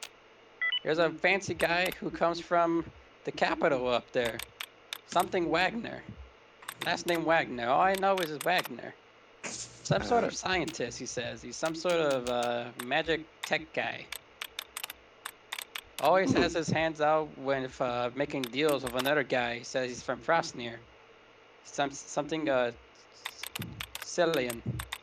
Something Cillian, yeah. Alright. So you guys get two last names. So we got Wagner and we got Cillian. Oh, I was good. I was spelling that like Sicily. No. Alright. Uh, do you know about anyone with the name Maxwell? Eh, name is barely getting any motion. Know that he's part of a pretty strong family up in Nigeria, but no one's really pay attention since there's not really that much influence.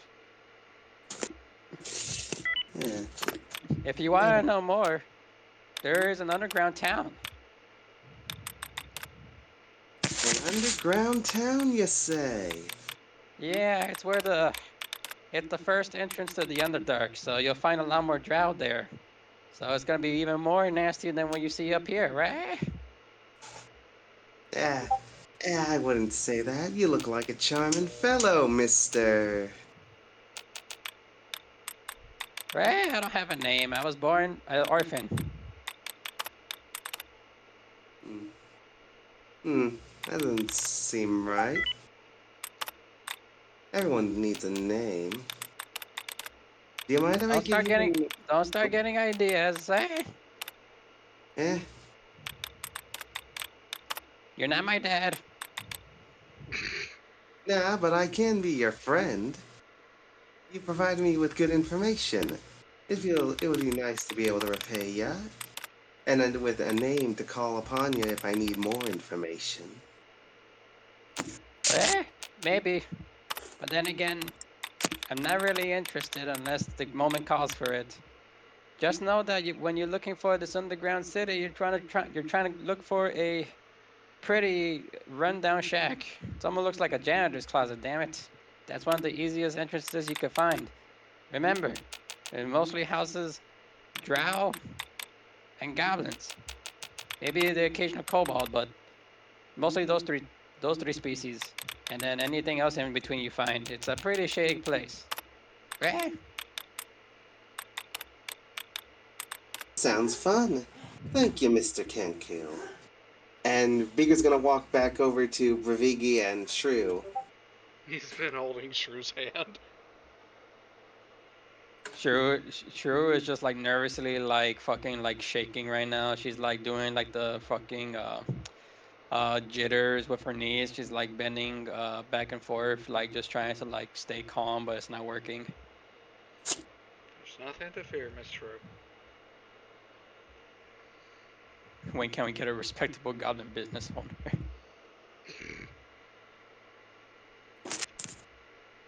Oh, good, you're back. What'd you find, Mr. Beaker? I got a few names. Nothing on Maxwell. Just that he's part of a family in Nigeria, but they're not really well respected around here. Also, I know where we can go to the Underdark here. Uh-huh. Hmm. Rigi I just did it. kind of I did it to fuck with you. Rigi just kind of smiles as he wiggles his ears. I heard a lot of it. Hater behavior. So, good job. Good news, Shrew. We've done a good job. And now we can go back into the sun. Assuming nothing gets in the way of that. Yeah, we can go into the sunlight. And then from right behind you, you see a shadow cast over the three of you. And Beaker, you look up because it's literally facing you. You see this big ass orc is like, hello. Good day, sir. Can we help you? Yeah. Give me your gold. Well, sir, I'm afraid you have us at a loss. We don't really have any gold on us. We're we're travelers, see? Just new in town. And the freshest prey gave me some freaking coin to go to my favorite tavern. Now hand me over your gold. And he pulls out from his sides 2 hatchets. Really? All right. Hatchets? Well, now, sir, there's no reason to be hostile. I'm sure we can do. And as you say that, and as you say that quote, Shrew's gonna reach into her robe and go pocket sand, and blinds I'll the. attempt to visit. Yeah. Actually, let me see. Ye old pepper spray.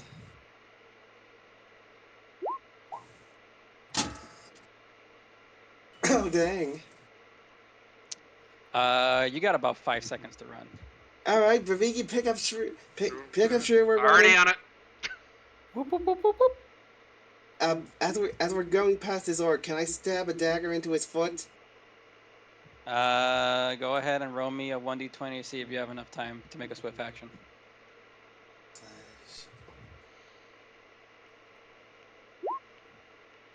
All right, roll to hit.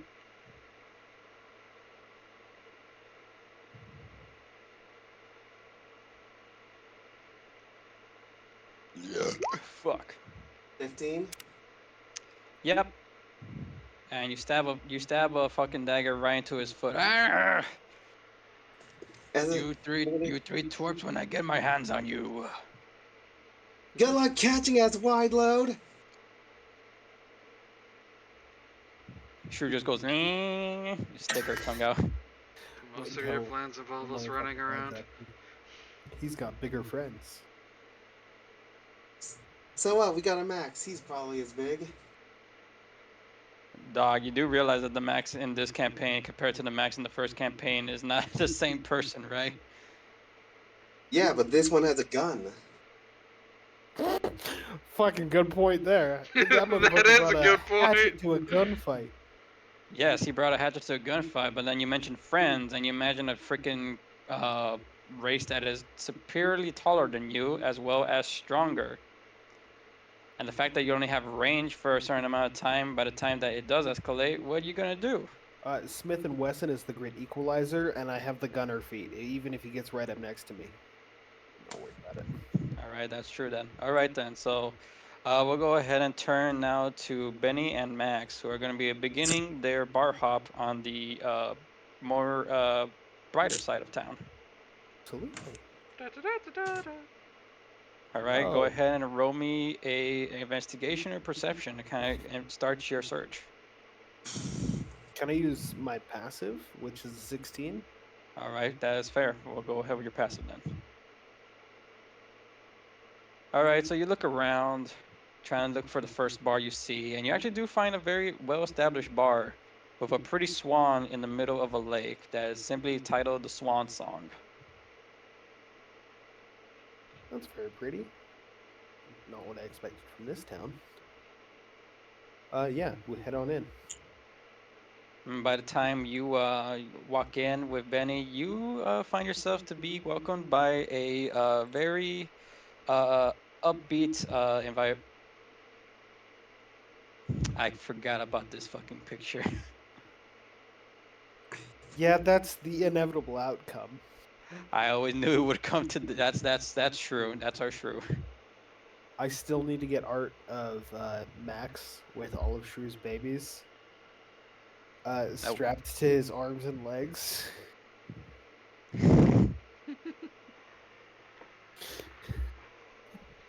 It's Shrew in the middle, and then the children in every single limb. Absolutely.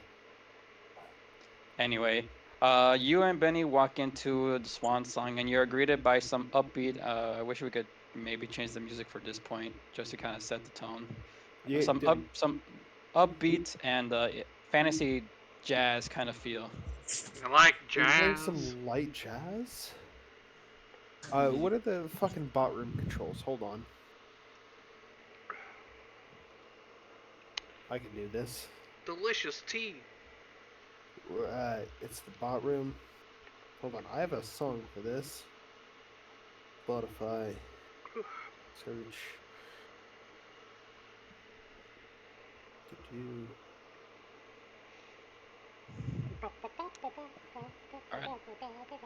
Share. Okay, when you No. started doing that, I thought you were gonna do the meme where Omni-Man's doing the squat pose. No. I just don't actually know the bot controls.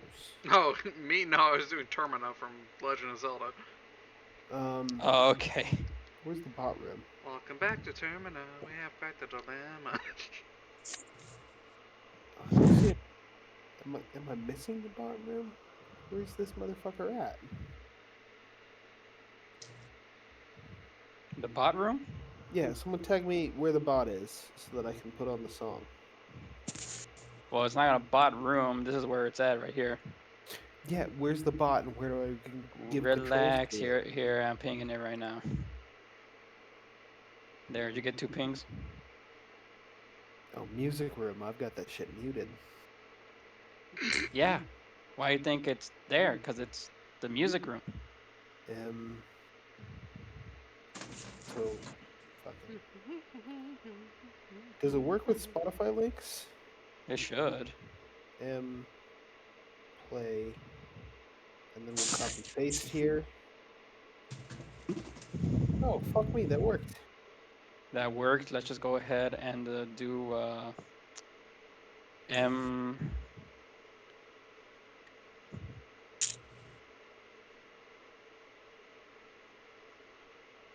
Oh, we need 4 votes to skip that. Are you kidding me? Cuddles, can you skip that?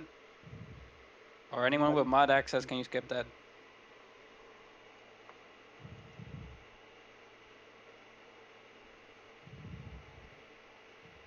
There we go. All right, so we're setting the tone now. Thank you. That's Anyway, a like I great was song, by the way. Like, I actually enjoy this song. Anyway. So you and Benny walk into the Swan Song and welcome in by some uppity music.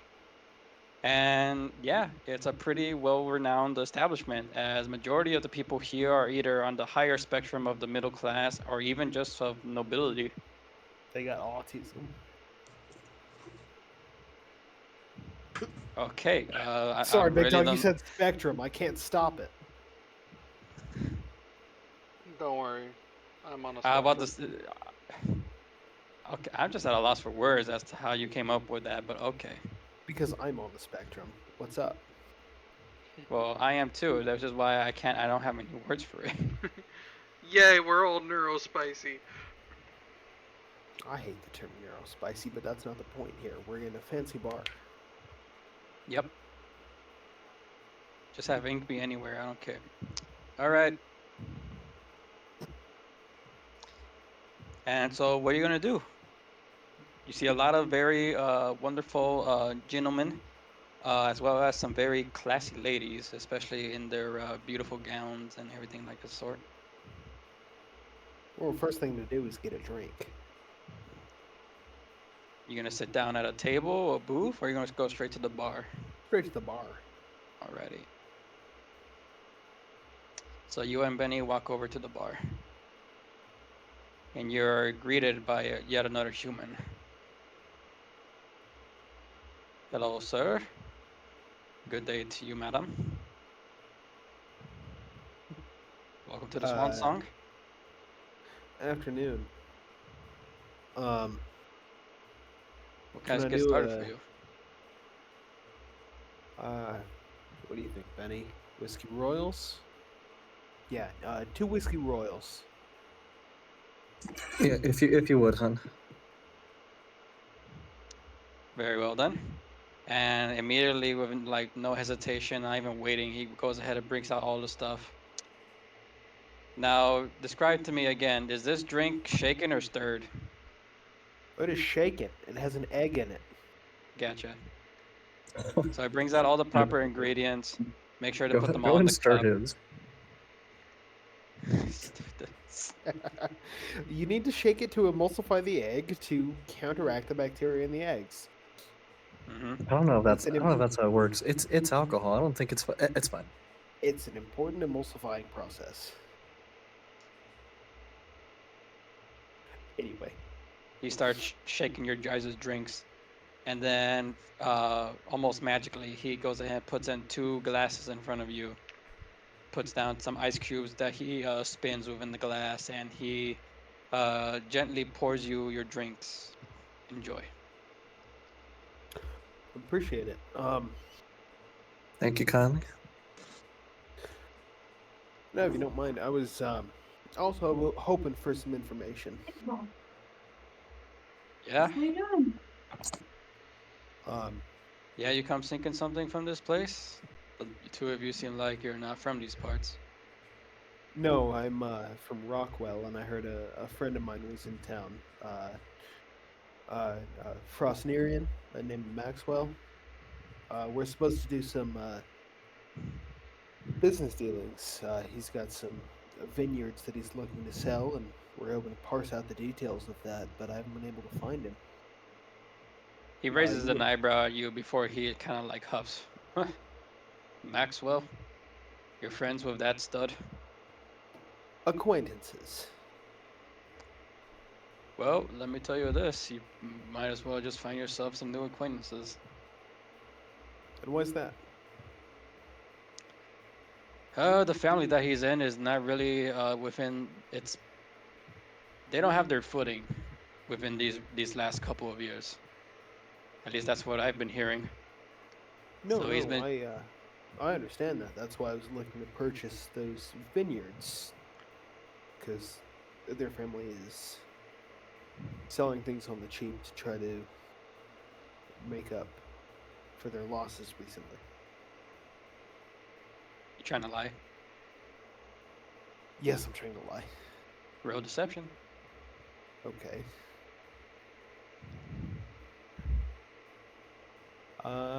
Deception. Not great at that. Oh, that's pretty good. He's too much of an honest man to lie, but he still rolled an 18. You just gotta say it with confidence. You say anything with confidence, and people Bro, will that is 2 believe ya. 7s in a row that I just rolled. The fuck. Okay. Well, he believes you, and he goes up. Well, yeah. He's saying that there's something that his family are planning to do once certain things are in order. I don't really know that much of the details, but all I know is that it involves certain family members to be present. Um, that's not really my business. I'm just looking for the acquisition of vineyards. So if you He could point comes me by here towards every them. now and then, but I haven't seen him in a couple of days. Honestly, he spends more time trying to talk with some of the other big hitters in this town, trying to get them to buy. Like I said, I'm from Rockwell, and I did just spend some time at the capital recently. And we've been in contact. Um, do you know where he might be if he's posting up with these big hitters? Where he's staying, I'm not sure. All I know is that every now and then on the, I want to say on a, he looks at a nearby calendar up on the wall. Every second day of the week, he's around here. He normally tries to talk with this one fellow by the name of Sicilian. Sicilian. Um, can I roll a history check to see if I've heard of that family name? Go ahead and roll history. And you know what? That's a 22. I know Sicilian to his bones. So Sicilian, you know this as a crime family from Frostnir. Not only that, knowing how well in tune you are with Litera government secrets, considering the fact that you are in fact a light bearer, Sicilian are one of the families within the Mage of Frost's inner circle known as the Frostbites. And Sicilian, in this case, specialize in slave trade. Ooh. Yeah, I've heard of Sicilian before. I've heard he moves some unusual product. Um, Unusual, more like exotic. Believe me, the people that he's brought into this place and the much bid that they got on, I can understand why so many want to try and get them and take them back to wherever they come from. uh, I can understand that as well. Um, do you mind? Uh, I know, I'm asking quite a lot, my friend. Um, where would I find Sicilian? Also, out of out of character. What fuck is the first day of the week? Can I get this motherfucker tomorrow? Yes, Okay. he's not here today. He'll be here tomorrow. Is usually I when. I do not know the in character dates of the week, so Let's say it's a fucking Monday, so tomorrow is Tuesday. Tuesday. Okay. Yeah. There's a feat that will let you know. All right. So well, uh, can I get your name, friend? Uh, yes. They just simply call me Calls. Calls. Uh, Max Arrestry. Uh, you He you can't raises. you can't see what I'm doing, but I am holding my real life hand out for a handshake, and I don't know why I'm doing that. Immersion. He raises up an eyebrow at you very questionably, and he hesitantly shakes your hand. Zarestri. Yeah, the marble traders out of Rockwell. Uh-huh, so I see.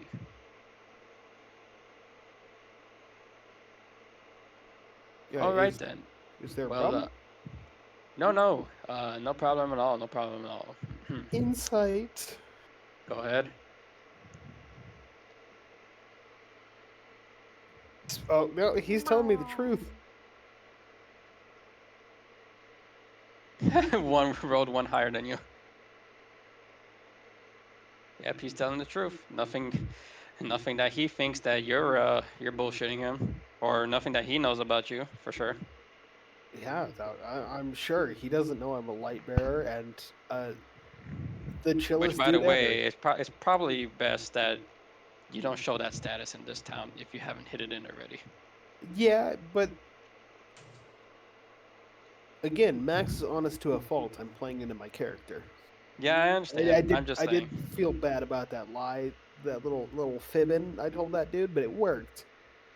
And I feel like that's appropriate retribution for him to see through this. Retribution.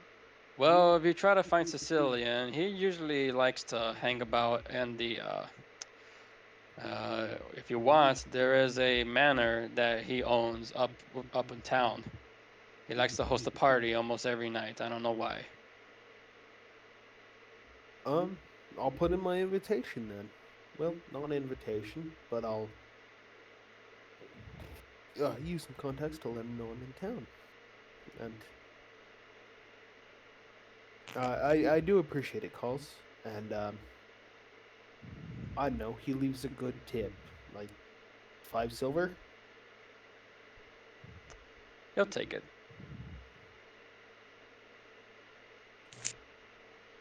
All right then. Anything else I can help you with?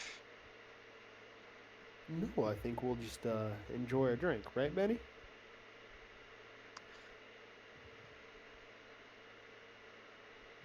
Benny was deafened for a second, and Benny's back, I think. Yes, Max. Ah, Shug. Yeah, we'll do that. It's funny. Humans, not. Uh, so he rolled an 8 on his deception. I rolled a 7 on my insight. So roll better than that, Benny, please, God. Benny just fucking kills the bartender. Sorry. Rip calls, rest in piss. Oh, she did make an insight check. She rolled a 10. So Benny knows that this motherfucker's lying. Now we gotta see what the cat Yeah, said. so Calls know something about you. And maybe it's you're a military man. I think, unfortunately, um, the light bearers are kind of household names. Hmm. That elite level of knightlyhood is pretty well known across Litera. So the fact that, especially with your family name and how public it is, it's kind of not difficult for it to be spewed, and then all of a sudden now you have a few eyes within the tavern now looking over your direction. Yeah, like I said, I'm playing into my character. He's an honest man. Besides that one little fibbing he did. Hmm. I think I'm probably gonna have to do a couple more little fibbins. I think I should have disadvantage on deception checks. If you're truly trying to play the role of the honest gentleman, then I will allow that for sure. Okay, I really do think I should have disadvantage on that because I don't think Max can tell a lie to save his fucking life. Well, I'm still gonna allow that 18. We're way too far past the point to But retconning that. Benny says and knows something about Max. With her insight check against his 8, she rolled a 10. Well, yeah. And she rolled a 19, and she's now going to lie. What is she doing? What is she gonna say to this fuck? What will she say? What will she do? Let me know where you're typing this so that way I can read it. No, I'm keeping up on it. I've grown accustomed to this because Stag does live in the Live noise RP or the factory. OOC? Yeah.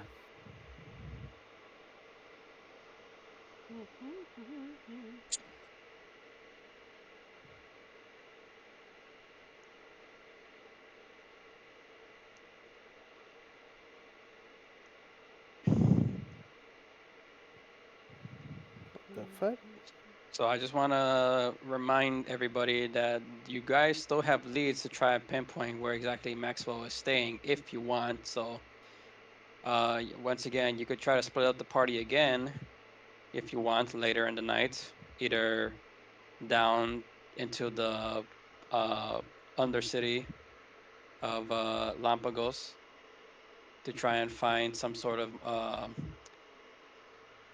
some of the other criminal connects that Maxwell speaks with, or you could try to talk with the with the trader in Sicilian. Well, Sicilian's not going to be at his place till tomorrow, like we said. So I think No. So Kals has told you that Sicilian hosts a party almost every single night.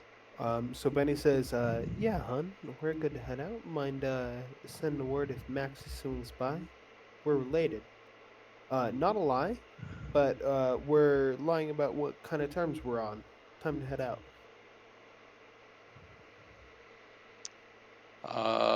And Kals is a little bit kind of taken back by that, and he goes, sure. See if I could send a notice to Sir Cillian if that you'll make your appearance by tonight if you wish, but for certain, yes. Canoise? Hope you've enjoyed your stay. Uh, absolutely. It's a respectable establishment. I'll spread the word of the Swan Song as far as I can. Thank you for your help, Call. He nods to you. He leaves. We're gonna have to kill that motherfucker, aren't we? Maybe. Get him in the back as he Yeah, gets off. I think that's Benny and Max. If we want to skedoodle over to the other people. Yeah, we're gonna skedoodle over to Calum, Ink, and Lucy. Ink, you still there? I know, just this kick and spit like a block away, because ugh. Kick and spit, what? Oh, like leaving the fucking place, but just like about a block away, just to fucking spit and like kicking a wall a little bit. Like ugh. Oh. Ink.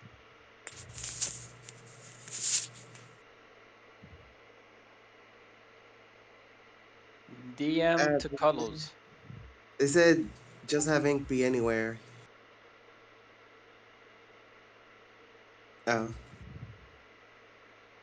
And he's saying, I think we should wait for Lucy to be back. All right then. Well, I guess for the time being, I'll say that Calum, Lucy, and Ink went ahead and found everybody a suitable tavern to stay at. For as you guys are going to be spending your time here now on Lampagos. Yeah. I, Uh, Ink, go ahead and roll me a 1d100, please.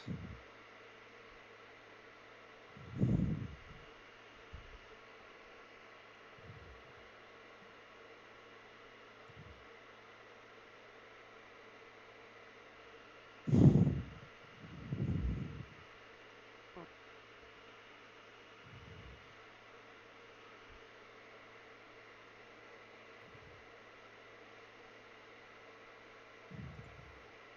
96. Okay, good rolls. All right. So by the time that Benny, Max, Bervigi, Shrew, and Beaker all join up together, you guys get a call from Lucy on your sending stones. Considering the fact that remember you were given these sending stones by uh very good. no, not by Marigood, by Carrie. Oh yeah. Hello, hello. You all there? Hello. Bravigi just says as he realizes, oh, I had this. That would have been useful to remember.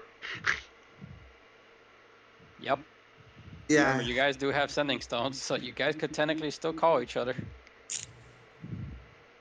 I Hey, was. Oh, just wanted to let you know we found a pretty decent tavern.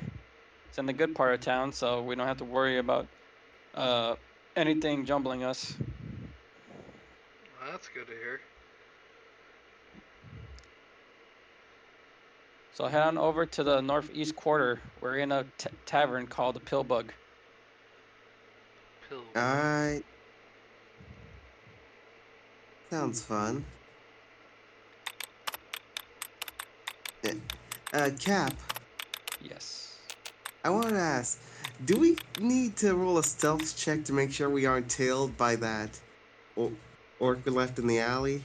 I want to say that since it was just one guy, he's not gonna be able to catch up with you. Yeah. I will also put something in OC.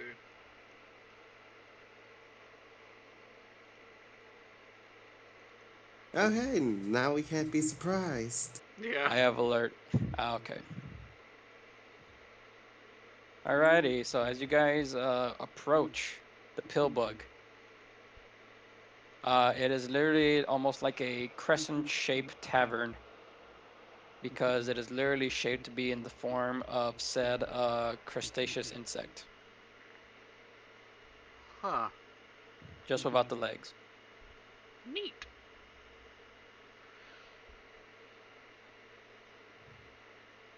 And as every one of you approach the greeting desk, you guys are confronted by a frung.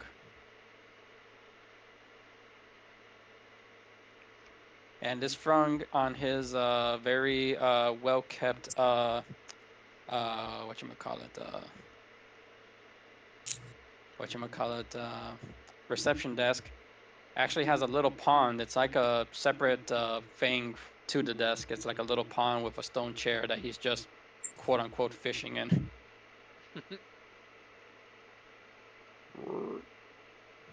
Welcome to the Pillbug. Amazing. Greetings. Sorry. Greetings, good sir. I think we have some people waiting for us inside.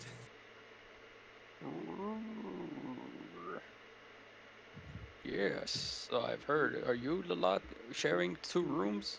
One for the ladies, one for the men? Yes.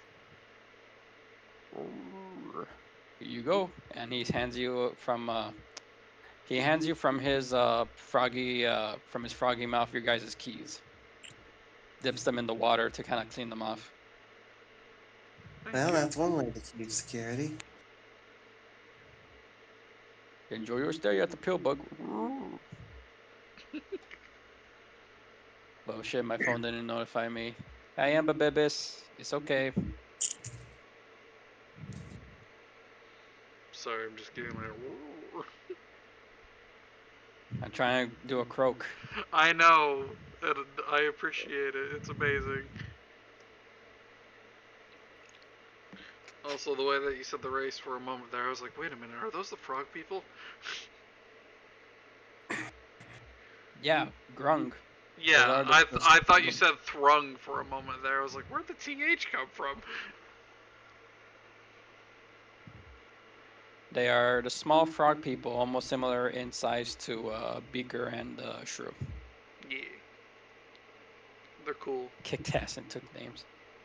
I might Frogman, but I missed 2 hours of story. I might, you know what? Yeah, I might make a backup character for a grung. Gotcha. Alrighty, so since everybody is going to get nice and tidy down into your guys' rooms, so Ink, Beaker, Vervigi, and Max and one. I don't know. I think Shrew. Ink gets to choose their room. Very well. Anyway, Vervigi, Beaker, Hi. Max, Calum, and then in the other room, Shrew, Benny, Ink will choose their room. Now the question is, considering that for some of y'all it is getting late, do y'all want to continue so that way you could go to each of these different points of interest, or would you want to save that for next week? I'm fine with saving that. That's fine. I don't mind. Gives you more time to plan them out. Yeah, same here. I got names to look into. Yeah. Should we share those names with everybody? Yeah, Yeah, I guess before we save off, let's go ahead and get around so that way you guys could share with each other what you've learned. all right. Yeah. Yeah. Well, I don't need to share with Benny, but Well, yeah, of course. oh yeah, of course. But they don't know that. Not in character. Calm down there, huh? I guess. So Maxwell is in town, and he's been looking for trying to smooge up to one of the big locals here, whose name is Sicilian, who runs kind of an exotic business. It's the slave trade. We're gonna keep it real here, but we're gonna go schmooze with him to try to find Maxwell. Interesting. Also, not cool with the slave trade. Just putting that out there. I'm All right. not particularly And fond of it either. would like to find a way to stop that. Even if I don't know, maybe we kill this guy. I mean, you could Good luck also with that, free because them. remember, okay, just to clarify, good luck with that for the simple reason that, again, he is part of an inner circle that does more than just that shit. He is part of the frostbite, so even if you cut one head, there's still plenty of other heads within the major frost's inner core. I think the same thing can be said backwards. I'm just a light bearer, and there are plenty of other light bearers. So, like, you cut off one head, there's still more. I think the same thing works I mean, both ways. we could just free their supply and potentially, you know, cause mischief that way. Now, Revolt. yeah. Anyway, I guess it's Beaker's turn. So yeah, there are a couple of movers and shakers in town. An Amenti of the Fishbones, kind of a nutcase from what I heard. Some guy named Wagner, who's a tech guy, who also happens to have connections to this Sicilian fellow you mentioned. Also, there's an interest to the Underdark around here. Some kind of rundown janitor shack somewhere. Also, we stabbed an org and ran away. Shrews threw sand in their eyes. He was I'm being a sure that douche. won't have any repercussions. He was being a douche. Like, like, like, was he really being a douche? Yeah, He he was was trying to trying to shake rob us off with the money. hatchets. Okay, yeah, totally deserved. I Yeah. stabbed him in the foot. Well, you know that we'll have like repercussions. We're gonna be in town for a while, so He didn't look very bright. He looked like he'd probably forget his name if he didn't write it down. That's not to say that this town isn't going to be any less dangerous the more we make enemies, says Caleb. I don't know why, but that seems comforting. Hmm. I'd rather not have too many eyes on us if I can help it. I want to say something to that comment, but I forget that right now you're suffering from amnesia, so I'm not going to do Yeah.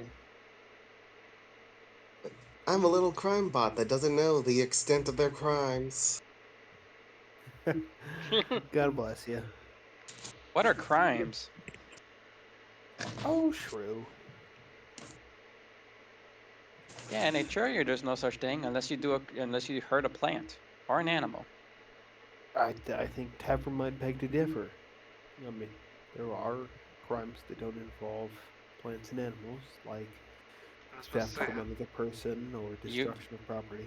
you would know that since you know Tav, since he's from Naturia, that certain parts of Naturia are quote unquote lawless, unless they're like Shrew says, they're more talking about like the natural order of things, or they are well established and somewhat modernized, like where Tav is from.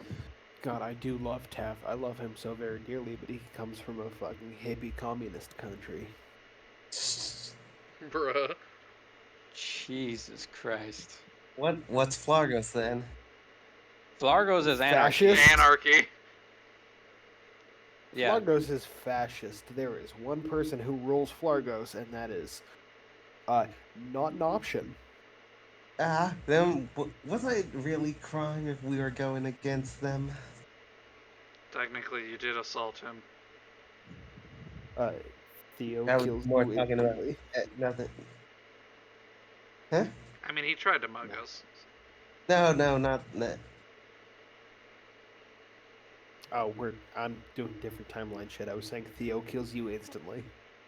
Ah, Yeah, remember, I don't know when you fucking guys are doing that shit. Yeah, Beaker just becomes a pile of molten glass and ash. Oh no. Ink says, why would you give our real names to people here? Why not have fake identities? we didn't tell them our names. We just cut and run. Oh, we did though. Yeah, you should Ah, probably not do that. Maxilon, why did you even give out your real name, Caleb again? The best way forward is honesty. Not in a town like No. this. I think especially in a town like this, we can hold our own, and we need to make our business clear. Maxilon, mean, this town has way too much criminal influence.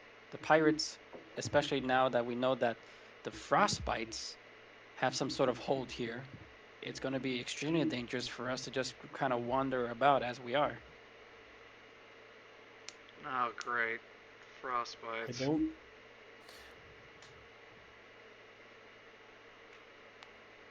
You understand that we have the full backing of the Mage of Light, correct?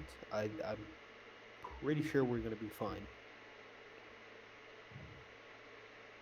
It I does mean, that take may be time to get so, here. but like, just also remember the collateral damage.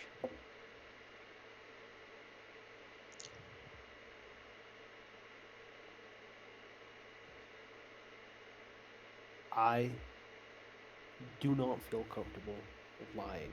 It is a dishonest practice, and it's not something that I enjoy engaging in.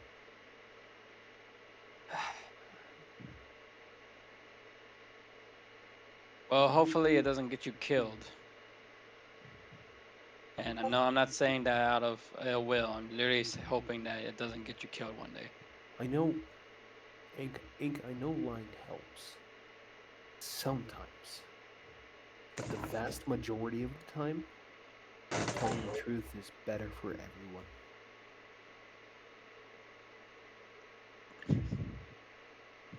See, see, I think a Mr. lot of things. Zarestri gets it. Here, have a good berry. I think a lot of things can be said about me, but one thing that will never be said about me is that I'm a dishonest person, and I aim to keep it that way. Well, if no taking it back now, we'll have to deal with the repercussions of what you said. Alrighty, so everybody knows now a couple of the key players. We got a Wagner, we got a Sicilian, and of course we got Maxwell. Oh, I did want to We also ask have Max if he knew anything about Wagner.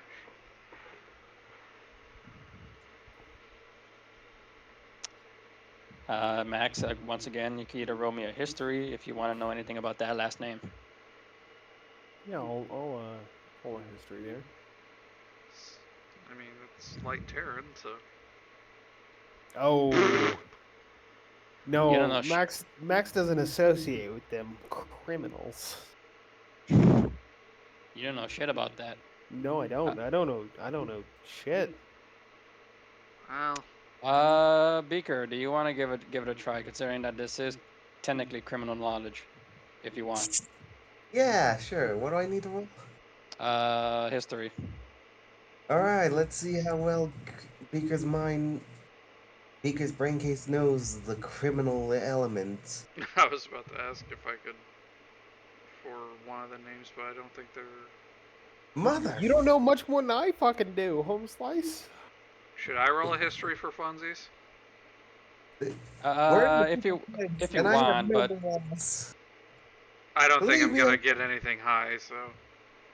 all right. So I will say that for anyone well, who wants to fuck. know anything, that's a 20. That's a dirty 20. It's a Hey, dirty 20, yeah, but it's still a 20. Yeah. Okay, so you rolled a 20 for Wagner, correct? I think it's I fitting. rolled it for if I knew any of the names at all. Okay. like a Cap. Yes. Since I have the charlatan background, could I try rolling again with advantage? Explain. Can I put forth the same argument, saying as Max has been taught on the history of the noble families and other things? Like, I will give you one roll, considering that I can at least agree with you. But Beaker, explain to me why you would want to re-roll with advantage, not like, just because of the Sharkton. okay, well, Oh shit! I know everything about Wagner. like since since I have a criminal, no, since I have a criminal background, I feel like it would be more in line with Beaker to know about certain elements. But you do also have amnesia. True enough. I'll I'll, leave I'll, I'll, it. here. How about this? I'll give you one other free roll then. Fine. How about that? Yeah, okay. Go ahead. Make your roll. Come on, come on, come on. Well, Past heists eh, go. I was about to say it's a roll. It's not a pet. Come on, boy. You could do it. You could do it. Come on. For the you RNG. need to encourage it properly. Come on, little dice, you can do it. Like you're playing a game of Monopoly. You're just trying to hope that you don't hit jail. But yeah, All it's right. So now Yahtzee. through the combined efforts of Brevigi, Maxalon, and Beaker. Brevigi, knowing your brief history with Frostnir, you understand that your family at one point was in the process of becoming Frostbites before you guys were kicked out. And because of that, you guys were well introduced to a few of the members. One of them being Sicilian. You know his full name. It is Marcus Sicilian. Can it be Marco? Sure, Marco Sicilian. I think the Italians are inherently more distrustful. I keep saying Sicilian. It's Sicilian. I fucking came up with this stupid ass name. Marco Sicilian. Marco Hey, dice. Hey, dice go to Dice jail when they don't behave. Dice get good pats when they listen. Okay. Sure, Amber. So Marco Cillian. Marco Cillian is the current head of the Cillian family, and he is the one who you guys will be talking to. That's what you know about him, and you know this bit of information as well, Beaker. You understand that he does have some exotic races that he gives to the most privileged, I guess we could put it, between the other continents. Some exotics that have never been seen before. He tries to find them from different parts of each continent and then give them out to secret bidders, we'll call them. That's what you know. And then as for Wagner, you, even with that 22 and that 20, Brevigi and Beaker, you don't know who Wagner is. However, Flunky, you know who Wagner is. I know that some bitch. His full name is Von Wagner. Or Baron Wagner. Not Von Wagner, Well, Baron Wagner. you can't trust the Germans. Baron Wagner. And you want to know who Baron Wagner is? Or you know who Baron Wagner is? Yeah. Baron Wagner, now that you have the name put in your head, you unlock a memory from your past. Baron Wagner is one Oh of no. the Baron Wagner is one of the associates that your good old fellow, now escapee, Dr. Hieronymus, was in not really close connection, but he was an acquaintance. And Baron Wagner's main thing was experimentation. You gotta kill this dude like right now. He was one of those acquaintances that looked up to Hieronymus and was very inspired by him and his whole ordeal about pushing human evolution, or should I say humanoid evolution.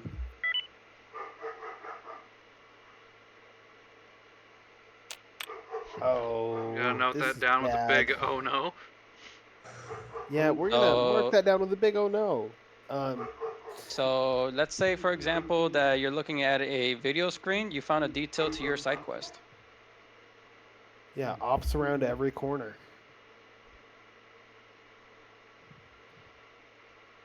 Well, actually, now Yeah. you got one main quest right now, and that Yeah, is we to got a sub objective. We got an extra objective. I get you. yes. Well, actually, And you got three. You got three sub objectives. You got find and confront Maxwell. You got confronting Marco Cillian, and you got finding information as to the uh, or finding a lead to the disappearances of the noble children from around the globe. Uh, sub objective 4. Straight up kill the goddess of nightmares. That'll be your sub objective. That's not anyone else's sub so objective. nobody knew anything about a Menti.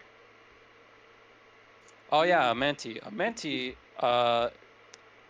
Actually, I would say all of you know about this, considering the fact that pirates are pretty well known, depending on who is the most powerful.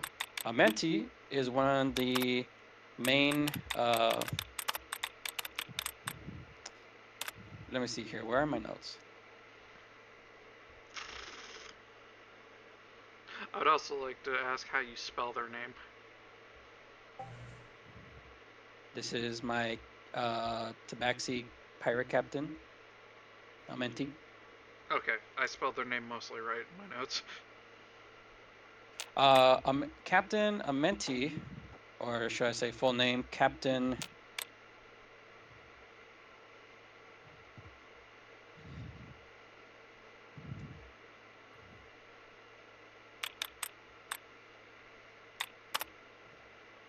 Amenti Clawthorn.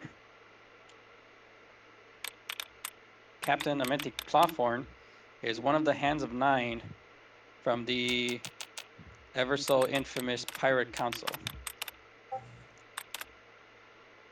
So she is one of the heavy hitters of one of the most influential of pirate crews, the Fishbones.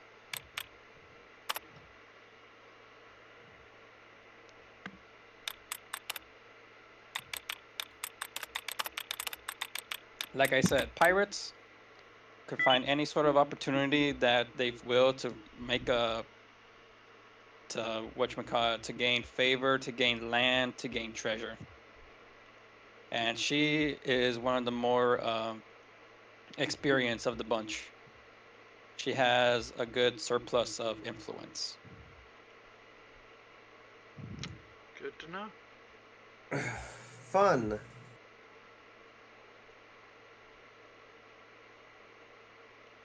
Yeah. So yeah, that's what you know from those roles.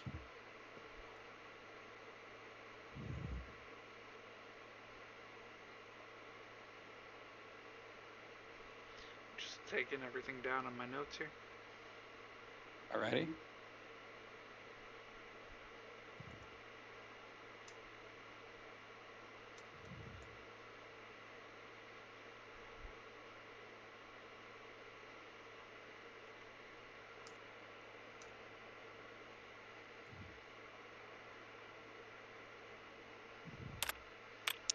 Oh, that's what you're talking about. Okay.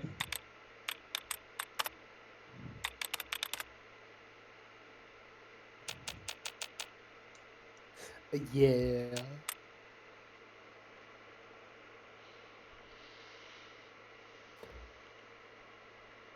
Ba-ba-da-ba-ba.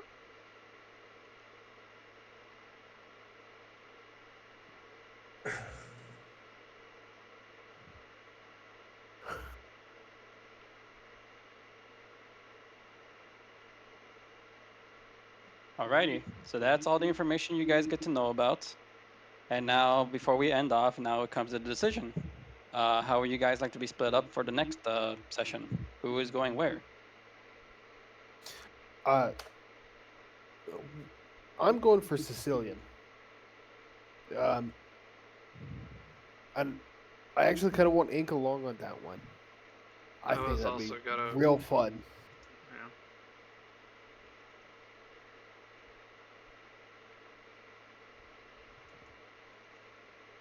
I All do. right. So, like I said, you guys have an even split of 4 for each location, since you guys have a party of 8 at the moment. Well, and Benny's gonna want to come with me because that's the way to Maxwell. So that's Yep. 3 out of 4. Should All I right. go or So, not go? Well, no, that's Considering it that's might. 4 out of 4. So that's Bravigi, Incubi's, Max, and Betty. If they so want to do something else, that's up to them. I was about to say he might know my family name, so Yeah, you go. If a frostbite motherfucker walks into a frostbite motherfucker, I think that's a pretty good deal. well, yeah. remember, you know Almost frostbite. yeah, almost frostbite. So for you and your family, remember, your family was expunged from their nobility, so you might just be an afterthought. Yeah, and I'm a rival nobility. I think this is. Well, not I you. I meant Bravigi. no, I understand. I'm just trying to put in multiple points. I think it's great dramatic irony for Bravigi to go and me to go. Mm-hmm. Alrighty then. Is that what you're gonna ask for or say, Bravigi? I mean I'll go with him, but yeah, I'll just let him know that I may or may not be an afterthought considering my family name. I think it's a little more important than that. I think well, Benny's got to go, right? Because she's got to find out where her brother is, and Sicilian's the connection there. Sicilian, not Sicilian. And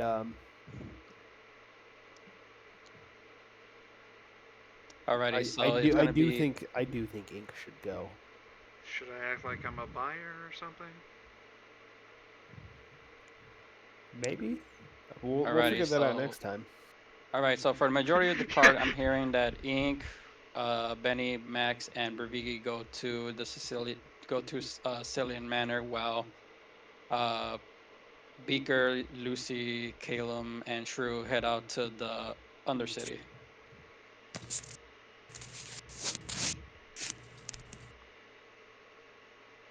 All right.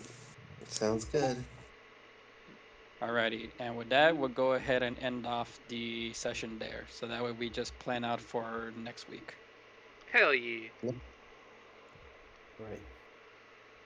Hope you guys enjoyed, considering the fact that now you're gonna go ahead and get into even more intense shit with these next few confrontations. All right, Well, Cap. Now it's time for me to convince you. I don't know nothing of this OC. All I know is I have the cool art you got of him. Is he a merfolk or what is he? He's an air genasi. ooh. That is Captain Zephyr Silverhand. He commands the ship the Poison Orchid. I'm He gonna got dap him real stabbed by quick a so I can baby rate out. Triton. He did get stabbed by a baby Triton at one point. That kind of sucked for him. Kind of a low point in his career. I was about to Not say, really? Alrighty, guys, we're gonna rate out. Apologies for them talking over. But we're gonna rate out, have fun, enjoy ourselves. We may or may not have other things planned for later. I will let you guys know that if the upcoming days for like Saturday or such, if I am not streaming, it is due to me moving some things around IRL. So just letting everybody know that if Saturday and some other streams are missed, that is why. But for now, we're going to go and see what other people are up to. Let us see. Let us see. We can say hi to Soup. I haven't seen Soup in a long time. He's playing Yu-Gi-Oh! Yeah, let's go say hi to Soup. Never mind, I can't say hi to Soup. So let's see who else we can say hello to.